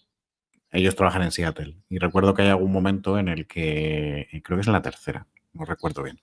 Pero como que no me acuerdo si desaparecen o asesinan niños, no sé no me acuerdo cuál es la historia. El caso es que hay un momento determinado en el que sí se da a entender que en una ciudad esto es muy fácil que se diluya. O sea, que desaparezca una persona, porque no es que no sea importante, pero es como que se diluye mucho más que cuando quien desaparece es el dueño de la hamburguesería del pueblo. Claro. Y esta serie hablaba un poco de eso, ¿no? De la idea de cómo el asesino se aprovechaba de que en la ciudad nadie se iba a preocupar de niños que estaban en la calle, por ejemplo. Porque Y creo que es un sinceramente. poco lo Porque que has dicho tú. sinceramente, en el pueblo somos personas, en la ciudad somos un número y un problema administrativo en un papel de alguien. Ya está. Porque esto viene de The Wire. En The Wire está perfectamente expuesto. Hay una pizarra de casos pendientes y está la pizarra de negro y la de rojo. Rojos son los pendientes. Como se van apilando los pendientes, es exacerbado. Y los policías lo único que quieren es limpiar la pizarra, tabula rasa y empezar de nuevo con la siguiente ronda. Pero no son personas. No para todos, no para el grueso del cuerpo policial, para algunos, que son los protagonistas, que entienden que desaparezca una señorita que ha venido de Rusia por trata de blancas no es simplemente una más, es una palabra muy peligrosa. Una más, sí, vale, pero ahora levanta la falda a todo este argumento y descubrirás que hay una persona que tiene familia, probablemente hijos, que tiene una historia, que tiene una carrera y tal y tal y tal. Eso es lo que nos dan los pueblos, porque los pueblos tienen una cualidad perfecta y maravillosa, que es que nos enseñan la proyección real que tiene la vida, porque no se diluye en absolutamente nada, porque sus fronteras son muy limitadas, y lo que nos muestra es invariablemente la verdad. En la ciudad es como que, sí, cuando tú oyes el índice de criminalidad en Nueva York, eso se convierte automáticamente en tu normalidad. Sí, sabes que estás en un sitio peligroso, pero cuando llevas una semana viviendo allí, forma parte de ti. Si las noticias son eso, es como aquí la corrupción, ¿no? Que si el PP, que si el PSOE, que si esto, que si lo otro. Al final dices, a ver qué es en el siguiente, a ver qué pasa. Esa es la normalidad. No porque sea normal y admisible, sino porque ocurre. Sí. Apenas parece que nos gustan más los pueblos que las ciudades. Yo vivo en un pueblo y te puedo asegurar que ahora, justo este año, estoy empezando a ver personas que abrazan el pueblo como no querría vivir en Madrid. No querría. Bueno, es que ni las personas de Madrid quieren vivir en Madrid. Bueno, Yo. ya está. Sí, no quería decirlo, pero bueno. En Barcelona pasa exactamente lo mismo. Es como el ruido es tanto, las distracciones son tantas de quién coño va a vivir. O quién lo va a saborear mientras lo vive. Aquí se saborea. Un paseo sigue siendo un paseo. Quedar sigue siendo quedar. Y uno puede escoger un sitio y relajarse.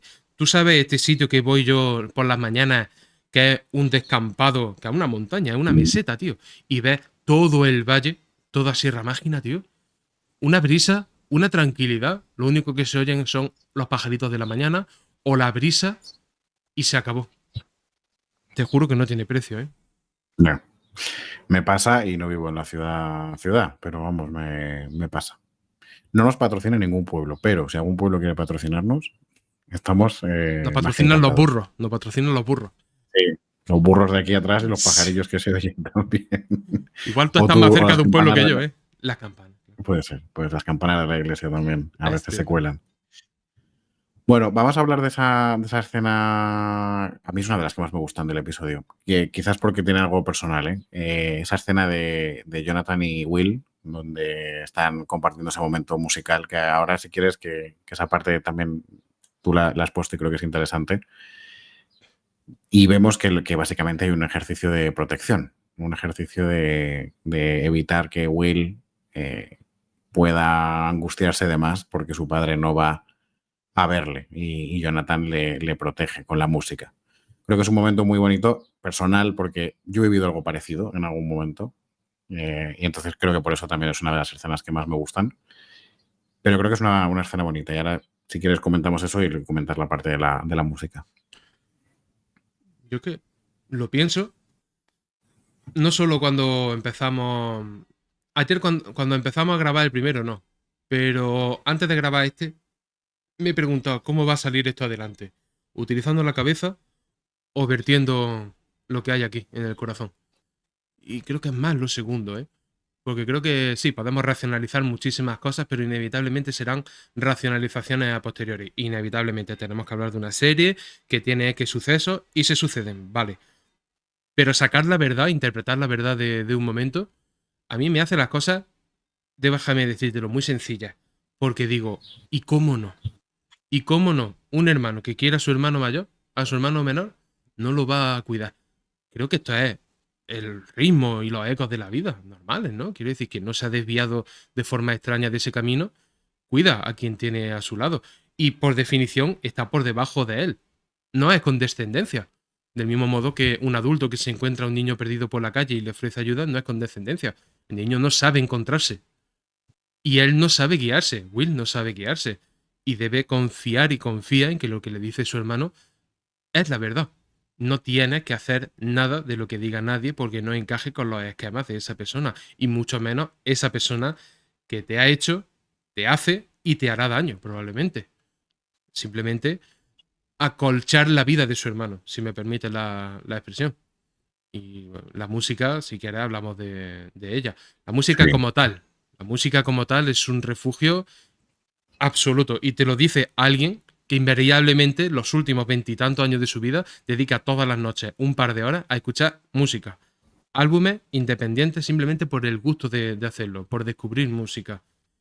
Y es un refugio que difícilmente se supera con otras cosas. De verdad. Para mí es un cierre del día, es como una capa de manta más, por así decirlo. Y joder, la Ujú. música, ¿qué voy a decir yo ahora de la música que no se haya dicho y que todos compartamos, ¿no?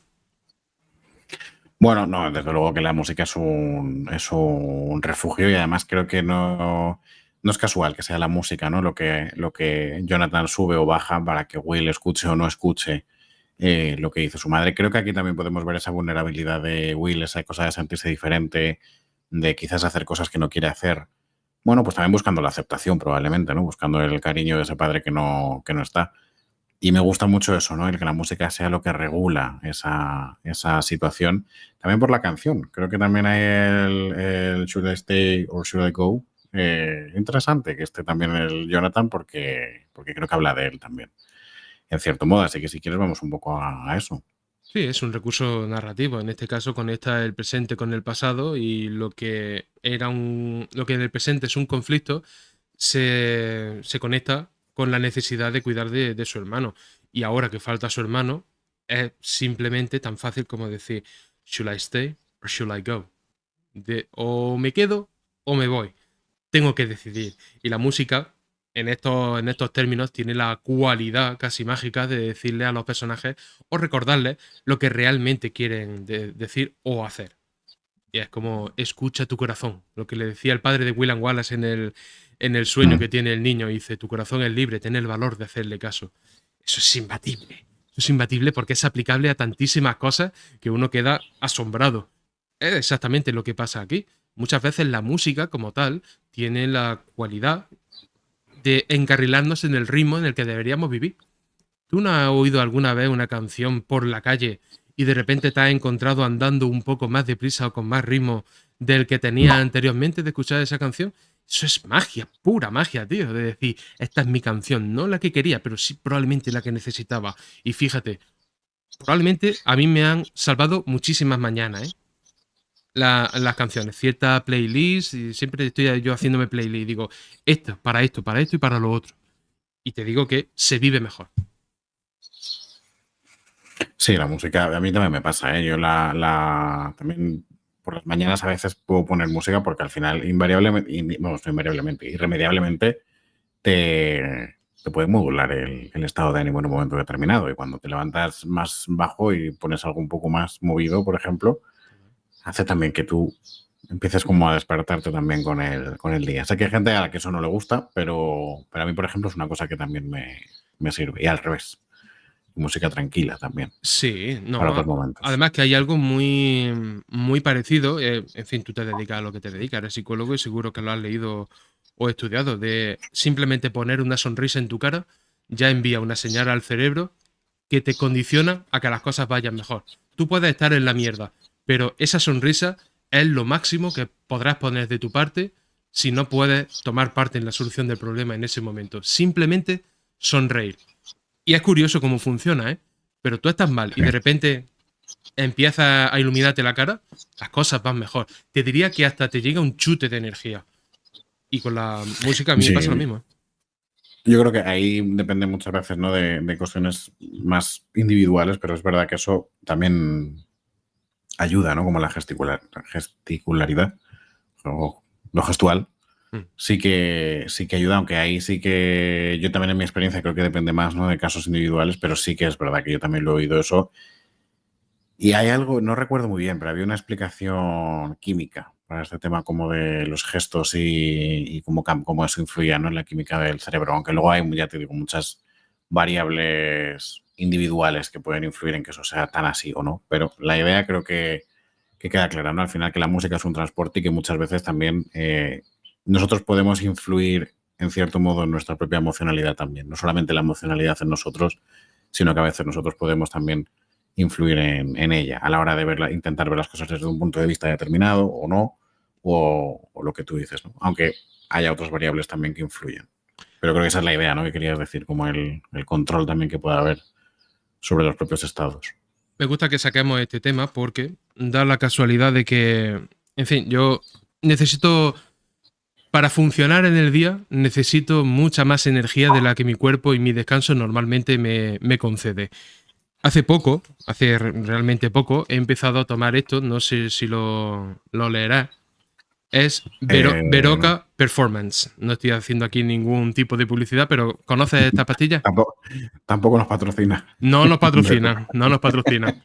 Pero ¿las conoces? No, pero supongo que es para la concentración o algo de esto. Sí, es para la concentración, un Ujú. suplemento alimenticio que tiene como un extra de energía y como que te conecta mejor todas las cosas para que funciones más y mejor. Y yo pensando, digo, al final, sí, eso tendrá las propiedades que tenga química y todo lo demás, y funcionarán. Pero ¿funciona más el efecto químico al ingerirlo? ¿O cómo me siento yo ante la idea de consumir la pastilla? No quiero decir de efectos placebos ni nada, pero puede que ¿cómo decirlo? Predispuesto. Estar predispuesto a que la pastilla te vaya a hacer funcionar mejor puede tener un efecto incluso superior al que la pastilla realmente te esté proporcionando. Porque la gente suele pensar en el efecto de un café como algo milagroso. Pero igual la idea de tomar un café es superior a tomar el propio café, que acaba reduciéndose a una ingesta de azúcar salvaje en muchos casos. Yo también te digo esto, Sí, que sí. igual aquí en el arrojo de uno puede que haya más respuestas No, que en no. las pastillas. Sí, no, desde luego la sugestión o la Sí, no. influencia que tenga una creencia o una sensación es muy, muy alta. No es una explicación única, pero sí que ayuda. Y, por ejemplo, con el café, ¿no? Que al final, como cualquier droga, el café genera una tolerancia. Lo que antes, o la cafeína, o el chocolate, o lo que sea, lo que antes te daba una taza de café, pues empiezas a necesitar dos. Entonces llega un punto en el que la tolerancia es tan alta a la cafeína que no hay un efecto muy real. El efecto que hay, bueno, no es que no hay un efecto real, no hay un efecto propio de la cafeína, porque hay tanta tolerancia a ella que ya lo que consumes de cafeína no te hace efecto. Te hace efecto, creo ahí, sí, la idea de me voy a tomar un café y me voy a espabilar. Porque es la ¿Puede que la rutina cafeína haga también. algo? Sí, también la rutina, al final los pasos, ¿no?, que vamos dando. ¿La cafeína puede influir? Sí, pero cuando tienes tanta tolerancia, la influencia de la cafeína es mínima. Igual que cuando tomas té, cualquier cosa, una Coca-Cola, da igual. Entonces creo que hay un punto de eso y por eso te decía que es verdad que sí que podemos influir en ciertos estados, pero bueno, que luego en otras cuestiones también hay muchas variables personales, ¿no? Por ejemplo, una persona deprimida al final es verdad que el poner una sonrisa no le va a servir, Ya. no le va a servir. Pero una persona que se encuentra más o menos bien, pero que un día está más cansada y pone una sonrisa, quizás sí.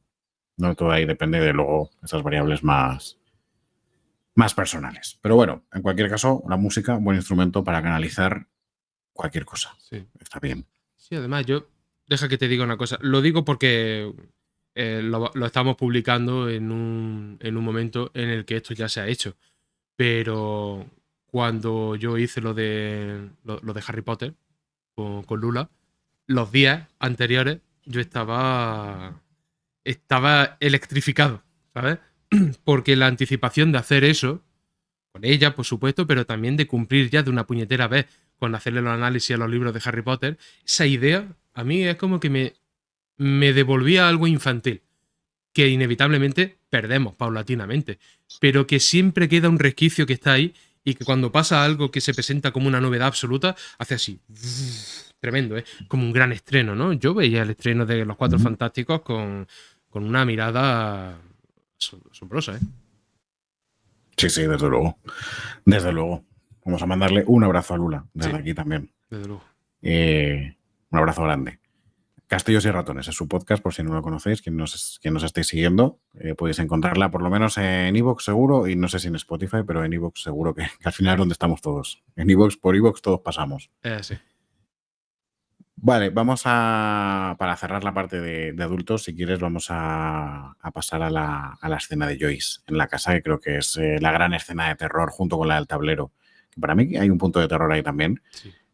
La escena de Joyce y la casa me encanta. Y me gusta mucho el juego de luces. Las luces como manera de comunicar.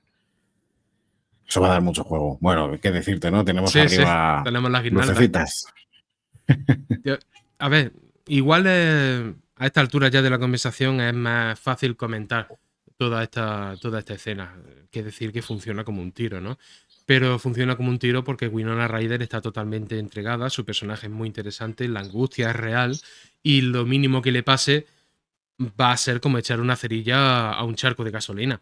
Está siempre al borde de la histeria, de la lágrima, de sentirlo todo a flor de piel, en fin, es una madre en crisis y creo que está perfectamente representado. Yo lo que sí quiero destacar es que es bonito, interesante y te diría que importante que le ocurra sola.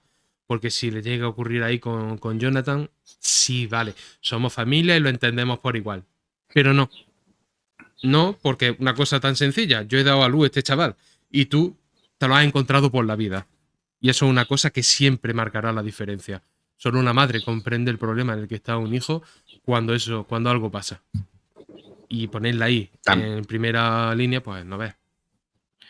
También probablemente porque al final de los dos seguramente es quien más culpable se siente, su madre. Al final Jonathan es un padre sustituto, pero es el hermano, ¿no? Es otro rol. Pero ella, claro, es su madre. Por encima de todo, su responsabilidad que Will esté bien. También la es de Jonathan, ¿no? Pero por encima de, creo que la de Jonathan es la de ella. Y ahí creo que juega también eso en su contra, entre comillas, porque al final es sobre ella la que más se va a involucrar. A No, ver, sobre la que más tiene sentido, ¿no? Que se centre el mal. está en su contra porque lo sufre muchísimo, pero creo que es propio de las personas de honor y buenas no sentirse suficientes a la hora de intentar proteger a las personas que quieren. Creo que es bueno, necesario. No bueno porque genera bastante insatisfacción, pero es bueno que quede ese residuo de podría haber hecho más. Porque quiero tanto a esta persona que nada es suficiente. Y yo no me veo capacitado para darle todo. Por lo tanto, me veo capacitado para seguir intentándolo. Ojalá volver a tener la oportunidad de intentarlo con mi hijo. Creo que hay algo de eso. Hay algo de enmienda, ese propósito de enmienda que nos decían en catequesis, creo que se aplica aquí a la maternidad, de decir, yo creo que ella sí estaba pendiente de su hijo, por lo que dijimos en el anterior programa, de que sí se preocupaba de él, se metía en su cabaña, hablaban y tenían una comunicación. Ujú. Y comunicación, hay que subrayar esta palabra y tenerla muy, muy en cuenta. Pero que sienta que la oportunidad se le escapa de las manos es sentir lo que es real y lo que es pues, aparente. Aparentemente tú no vas a tener una segunda oportunidad con tu hijo, pero es que tu hijo tampoco la va a tener consigo mismo. O sea, aquí se está perdiendo muchísimo como el niño no aparezca. Y si aparece, ¿en qué condiciones aparecerá? Que también Ya. será tema de conversación. Yo no sé si estaba tan presente. Yo ahí tengo dudas. En cualquier caso, que bueno, supongo que iremos despejando conforme avance la serie, pero en cualquier caso sí que esa cosa de sentarse en la butaca con el teléfono esperando una llamada y cuando recibe la llamada no poder ayudar, me recuerda no recuerdo si el nombre de la película es creo que se llamaba Los Enviados, me parece. Es una película de terror, sale Kerry Russell, si no me equivoco, y es de un chico, si no lo has visto no digo nada, es de un chico que le empiezan a pasar cosas raras en casa. Qué Y hay una raro, ¿eh? escena muy parecida. Ya. Bueno, sí, aunque aparentemente, además esa peli me gusta porque parece que es una cosa y es otra. Y eso, cuando el terror hace eso, me gusta. Hay una escena parecida y creo que lo que te iba a decir es con esto, si no lo habías visto, es que la angustia que debe ser recibir una llamada de una persona que conoces, pero que esa persona no la puedas ayudar porque no está, Ya. como en tu mismo, no ya en el espacio, ¿no? Parece que no está en el mismo plano. Uf, eso tiene que ser muy, muy angustiante, ¿eh? Sí, Eso es terror. es la impotencia de saber de que quieres y puedes. Bueno, de que quieres, pero no poder.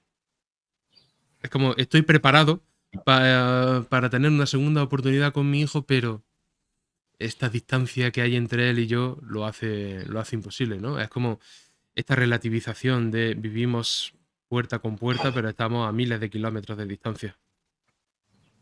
Sí, es eso mismo, claro, pero llevado a la situación de que al final cuando vives con puerta puedes cruzarla, ¿no? Claro, Aquí da igual. Da igual a dónde vayas. Por eso creo que ella intenta irse de la casa y en el fondo vuelve, ¿no? Porque ¿dónde va a ir? Sí, da Claro, igual. y que la explicación que ofrece el elemento fantástico que se revelará próximamente Claro, redimensiona todo este argumento. eso es, eso es. Muy buena escena de terror, ¿eh? La verdad que a mí me parece que es muy, muy afectiva. También bebe de muchas cosas, como hemos comentado, pero creo que de nuevo vuelven los Duffer a utilizar elementos comunes para lanzarte algo nuevo. Creo que lo de las luces ha vuelto algo icónico también, ¿eh? Sí. De hecho, bueno, es lo que está arriba, pero creo que todo el mundo recordará de Stranger Things las luces, Y el el uso de abecedario, la luz, claro. el abecedario, que eso lo veremos próximamente. Vale, pues vamos a pasar a comentar la última parte ya sí, que es la de Nancy, la fiesta, Bárbara. ¿Quién es la chica rara de la calle Maple? Yo para mí es Bárbara. Sí, a ver, puede haber varios. Puede referirse también a 11. A 11. Puede referirse a ella, pero sin duda, si tuviésemos que buscar otra, sería Bárbara. Bárbara es la Will que permanece, por así decirlo. Es la inadaptada, es la que está con alguien más guay, porque entendemos que al menos Mike, Lucas y Dustin son más guay que Will, porque no están tan encapsulados en sí mismos, son capaces de expresarse más, formar parte del entorno de una forma más abierta, no te voy a decir que positiva, porque reciben las mismas hostias y el mismo bullying, pero son distintos por sensibilidades, por trauma en casa, que esto pues también poco a poco lo iremos poniendo cada cosa en su lugar.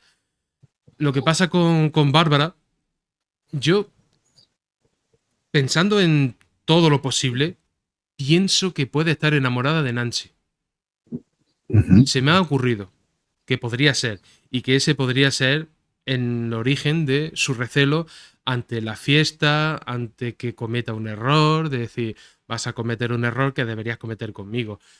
En fin, esa es una posibilidad. ¿Por qué no? La otra es que simplemente, pues, lo más normal del mundo, que sea la rarita. Que sea la rarita, pues como lo fui yo, de decir, pues me gusta esto, prefiero las páginas de un libro a lo que me cuente un chalao. Ya está, simplemente. Y eso pues te convierte en raro, te desvía lejos de la conversación mainstream y ya está. Eres el que está ahí, el que a veces aparece, que no tiene una gran conversación y que normalmente quedará desplazado cuando surja algo interesante. Todo esto es lo que estoy diciendo, es lo que me pasó a mí, lo que probablemente le pasó a cualquiera que le haya pasado y esté escuchando esto, y lo que le pasa a Bárbara. Bárbara en la fiesta es un cero a la izquierda, y cuando intenta formar parte de ella, se raja, o no tiene gracia, o no se incluye de ninguna manera posible. Simplemente ocupa espacio. Y con eso no es suficiente. Y si con eso no es suficiente, te quedas en tu puta casa, chica. Tienes que ser más coherente contigo misma, porque no tienes que ir a una fiesta para contentar a la amiga de turno que es amiga de turno, porque eso ni es amiga ni es nada. Porque te está utilizando ahí porque, bueno, es que no me quiero subir a fallar, pero en realidad sí quiero. Y en la escalera te digo que te vayas a comer mierda, que es lo que debería de haberle dicho en primero, de no vengas, porque no encaja. Más vale una verdad mal dicha, pero verdad, que traer a una situación imposible, a alguien que no va a poder formar parte de nada. Y si forma parte de algo es de su propia muerte. Si es que ahí yo creo Es que que hay me cae mal cosas. Nancy, lo siento, me cae mal Nancy. Ya, ya, ya. Y se Da ríe igual, creo que está hecha demasiado para. en su interpretación. Como que es como demasiado remilgada, tío. Es que te mato. Creo que está hecha aposta para Sí, sí. que sea odiosa. Lo Sí, es. que. Ahí además creo que hay un punto de incoherencia porque ella quiere que Bárbara vaya por el hecho de no sentirse sola. No, no quiere que Bárbara vaya por nada más. E incluso eso se acaba convirtiendo en algo utilitario, ¿no? De, bueno, si ves que bebo, ves que hago algo que no tal, me lo dices. Pero tampoco parece que sea del todo cierto, ¿no? Parece que ella sí que va, bueno, a acostarse con Steve o a beber o a lo que sea. Creo que hay un punto de incoherencia ahí. Por eso te decía que al final Bárbara, no sé si está enamorada. Yo esa opción no me la había planteado, pero a eso me refería antes con creo que es la amiga que todos querríamos tener, ¿no? Que a pesar de ser los mayores imbéciles del universo, que Nancy lo es, ella se queda allí. No es como esto de que bueno, que puede haber un punto que también digas, ¿no? De dónde está el límite, ¿no? Vete a casa y ya está, y déjalo. Esta chica no merece la pena. Pero Pero bueno, hay un punto. tampoco es bueno que sea su amiga por necesidad, de que no tenga a nadie más. Porque no Ya tener a no, nadie claro. más y estar con esa persona y que te arrastre a las perrerías más grandes, es mala cosa, es muy mala cosa. Sí, pero ya ahí sí me genera la duda de si lo hace por no quedarse sola o lo hace porque le preocupa genuinamente Nancy. Y ahí tengo dudas, porque puede ser, entiendo que puede ser la rara. Pero también su preocupación me parece muy natural. Entonces ahí tengo dudas de, Igual una ¿sabes mezcla, ¿no? a lo que me refiero? Igual una mezcla. O Quiere una decir, mezcla, sí, sí. ir con ella inevitablemente soluciona el no quedarse sola. El no quedarse solo, en fin, es una cosa, una reacción humana bastante... Es como evitar el dolor, ¿no? ¿Quién quiere vivir con Sí. dolor? Vivir solo también es un dolor. Porque claro, yo lo siento, no es que esté solo, pero sí estoy solo en ese sentido de decir, yo todo lo que tengo aquí no lo comparto con nadie. Para mí supone un vacío, de verdad. Pues claro, a ver, yo no me voy a hacer aquí el maduro ni, mira, acabo de cumplir años y soy ya un hombre hecho y derecho, pero no tener, en mi caso, una mujer con quien compartir esto, lo otro, y mira esto, y tira por allí, y vengo yo por allá, es como que algo falla en el engranaje y eso es inevitable. Quiero decir, es una necesidad y es como funcionan las cosas. Pero bueno, no sé. Estos son adolescentes. Igual esa necesidad no se les plantea de la misma forma. No sé. Sí, también quizás, bueno, es una cosa, quizás también, ¿no? Como un intento efectivamente de Bárbara de conectar o de entrar como en un grupo más guay. Puede ser que sea un poco de todo. Para mí sí hay una parte de preocupación genuina, ¿eh? Sí. Muy natural. Hombre, Mm. va a cometer un error. Quiero decir, de verdad. Es decir, si se. A ver, un error. Vuelvo a traer las comillas. Cuando hago las comillas, hago como este gesto de Jesucristo, tío. Y ya no Haces el hago gesto así. de. De Jesucristo, sí. Haces el gesto de. No, no, no, el de Monse, el de la Mesías. Ah, es verdad, ¿eh? Eh. Quiero decir, si una persona se siente atraída por otra, se acabó. Harán lo que tengan que hacer y, sinceramente, poca gente o nadie puede decir algo al respecto, porque si no quieren que te enteres, no te enterarás. Pero igual siente que ella tampoco pertenece a ese grupo, porque Steve y el otro gilipollas son los guays del instituto. Ser los guays del instituto en la ficción significa ser los que crean problemas, significa ser los que se meten con lo que nosotros somos. Y no te olvides, tú y yo somos las inadaptadas. Igual aquí hay algo muy elemental, que es esto tan casposo y tan desagradable que se dice de la guapa lleva a la fea a la fiesta para parecer más guapa. Esto yo no lo veo así, ni lo practico ni nada, y lo castigo, de hecho. Pero puede que haya algo así. Puede que haya algo así de Nancy traer a Bárbara para resultar ella ya no más guapa, sino más interesante. Que me parece Ya. incluso más potente dentro de Peor. este contexto. Sí, Ah, claro. Más peor. interesante, peor en este sentido, claro. Porque, claro, dices, vale, sí, eres más guapa, se acabó. Parecerás más guapa. Si se da eso que dice esta gente. Pero lo que sí es que si esta persona que es apocada, es que es la. ¿Cómo se llama? Tristeza Sí, del Inside Out, sí. representa eso. Y su aspecto también es ese. Luego ves a esta chica en las portadas de otras series y dices, coño, se ha soltado el pelo, está más suelta, más abierta y transmite otra cosa. Pero aquí está hipercaracterizada para transmitir milimétricamente lo que recibimos. Y por lo tanto, yo creo que emitir juicios sobre ella, por desagradables que sean, no son del todo injustos. Yo lo veo así. Sí, sí. Sí, desde luego que creo que efectivamente representa lo que dices y creo que todos, o bueno, no todos, pero algunas personas seguramente nos podamos sentir identificadas en algún aspecto con ella en algún momento. Yo también, ¿eh? Esa parte también. Y para mí es un personaje entrañable, ¿eh? A mí Bárbara es un personaje que por supuesto creo que también está hecha para que te caiga mejor que Nancy, irremediablemente. Y además el personaje Porque tiene un Nancy... truco, y es que lleva gafas. Ujú. Las gafas grandes incitan a Sí, esto. también, efectivamente. Y Nancy es muy odiosa, con lo cual también, fíjate, como Nancy puede parecer más guapa en comparación, pero también más odiosa en comparación con Bárbara. Se puede ¿Qué dar quieres que te ese diga? doble. No me parece más guapa. No me parece más guapa.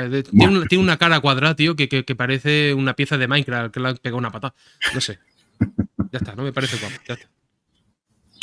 Iba a comentarte sobre Steve, porque yo a Steve le recordaba más capullo, y el caso es que no me lo parece tanto. No sé si es que al ver la serie en su totalidad, verlo diferente ya influye, pero tiene ciertos puntos y ciertos momentos de nobleza.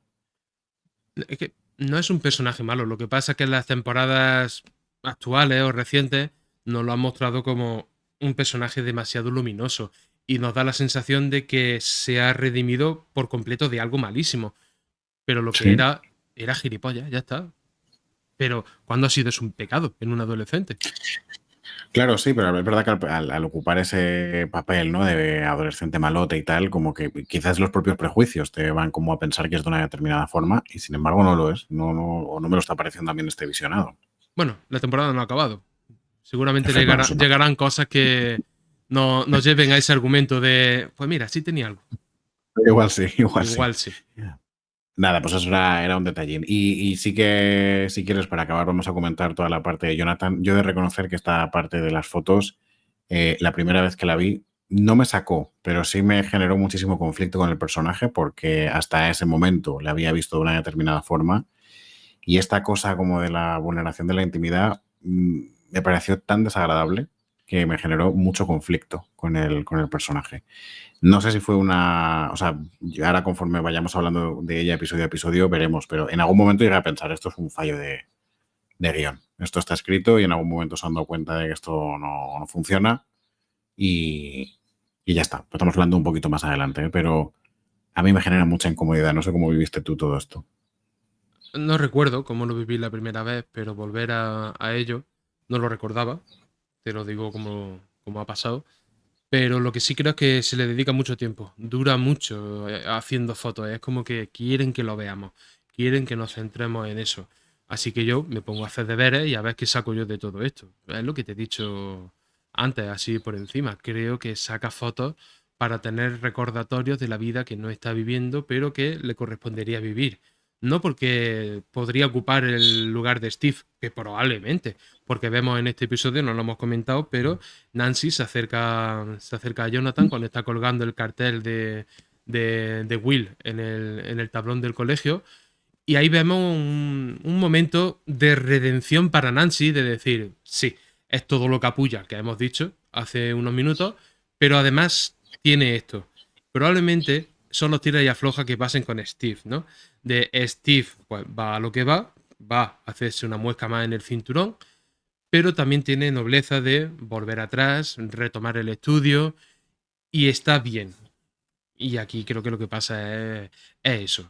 Jonathan tiene muchos puntos positivos, pero creo que en cierto momento esta gente pensará que es interesante introducir el tono gris en cada personaje para decir, oiga, no es tan sencillo como lo que usted está viendo. También le vamos a Ya. enseñar que el hermano entregado y el protector de su madre es un pervertido, es un voyeur, no tiene otro nombre. Y si podemos decirlo No. con una palabra, lo decimos, voyeur, porque es lo que es. ¿Eso lo hace mala Sí, sí, persona? sí. Saber. Lo que sabemos es que no forma parte de la vida adolescente, siendo un adolescente. Sí, a mí siempre me resultó raro o sea, difícil saber qué edad tiene este tío. Porque es un adolescente, pero me da la sensación de que es mayor Tiene nuestra edad. también. Actualmente tiene nuestra edad. Lo que pasa es que tiene una cara muy turbia. Tiene una cara Sí. muy turbia. Yo cuando me enteré de que había tenido problemas con la droga, yo no soy prejuicioso, pero dije, tampoco me extraña, porque tenía cara de estar entregado a la fase fácil de la vida, Al vicio. al vicio. Bueno, está recuperado en cualquier caso, ¿no? Yo me alegro por él, si es así, de verdad. Ah, bueno, no sé, te preguntaba, yo no sabía que había tenido problemas con. Ah, no sé, yo me enteré de que tenía problemas y no supe más de él, pero que los tuvo, y ya está. Ujú. Bueno, veremos a ver dónde nos lleva todo esto de Jonathan. Sí que quería comentártelo porque, de nuevo, viéndolo, me dio la misma sensación. Me dio una sensación rara que luego veremos, ¿no? Conforme lo vayamos hablando, pero me chocó mucho la primera vez que lo vi. Pero bueno, a cada uno supongo que le dan en los puntos ciegos en algún momento. Sí, yo quisiera comentarte la escena de Hopper con esa mujer. Porque en cierto momento me ha parecido como una escena del pasado, pero digo, es el presente. Y digo, La encima de la cama. la de la cama. Digo, encima este tío tiene amantes y es como que, no sé, me ha sacado un pelín. Solo un pelín. Yo creo Por- que es, yo creo que es una escena del presente, ¿no? sí, sí, es una escena de Yo la presente. interpreto como. Sí, a mí quizás esa, o sea, lo único que entiendo que quieren representar con esa escena es de nuevo como el desorden que tiene, ¿no? Porque es una escena en la que se levanta con una mujer que no hemos visto antes, que ya ves, no tiene nada de malo en sí, pero se levanta con latas de cerveza en la mesa, todo muy desordenado, entonces creo que es también como dar esa sensación. Yo, deja que te diga, ¿eh? A cada cual le gusta lo que le gusta, pero ese hombre, ese tipo de hombre, es el tipo de muchas mujeres, ¿eh? Sí, puede ser. Sí, sí, sí, no. Suele gustar. Este tipo así, así alto, con la cabeza gorda, como que. Así tosco. Suele gustar. Sí, a ver, hasta cierto punto es carismático, ¿eh? O sea, es un Sí, sí, gañán, sí. pero es un tío carismático. Bueno, ¿qué tiene de malo eso? Pero No, tiene nada, ese nada. quad, tío, y lo defiende siendo también el Red Guard, el Guardian, y está bien. Y le sienta bien la Sí, barba, sí, cojones, ¿eh? sí, sí, sí, no, no. Está bien, está bien. Bueno, creo que hemos repasado un poquito todo. No sé si hay alguna cosa que se te quede a ti pendiente por No, comentar. no, realmente no. Simplemente señalar que esto ha durado más o menos lo mismo que duró el de ayer. Y el de ayer contaba con un elemento de introducción que este no ha contado tanto. Así que igual estamos en una duración estándar o media que Estándar. estamos adoptando. Ya veremos. Sí, yo creo que la cosa también se complicará cuando avancemos, sobre todo los episodios más largos, porque aquí al final estamos aún en los 50 minutos, 60 minutos. Cuando nos metamos ya en 10 minutos más, 20 minutos más, ya la cosa seguramente se haga un poquito más complicada, con nuevos personajes también. Claro que al final yo creo que este episodio no, ya es un segundo episodio, ¿no? No es un piloto, pero complementa muy bien al piloto y sigue tirando de los hilos que presentó el piloto, así que en cierto modo sigue siendo un poco introductorio, porque tenemos a 11, ¿no? Ya tenemos esa introducción y tenemos el tema de las luces y de la casa, sigue creo que siendo un poquito introductorio. O sea que a lo mejor igual cuando avancemos, pues se queda en algo nos extendemos algo más, pero bueno, en cualquier caso, debe ser 1 hora y media, 1 hora y 40, Sí. está bien, está Yo bien. sí te quiero comentar una última cosa, ya que me lo preguntas. Me parece interesante y que le queda muy bien a la serie el hecho de que la amenaza no sea simplemente fantástica, sino también humana. De que esté el, joder, no me sale el peligro de lo que representa el tablero Sí, dado la vuelta y también lo que representa la la pistola. pistola. Y dice, ¿qué peligro hay? Dice, el peligro peligroso. El peligroso. Y yo en mi cabeza diciendo, ¿hay otra clase de peligro?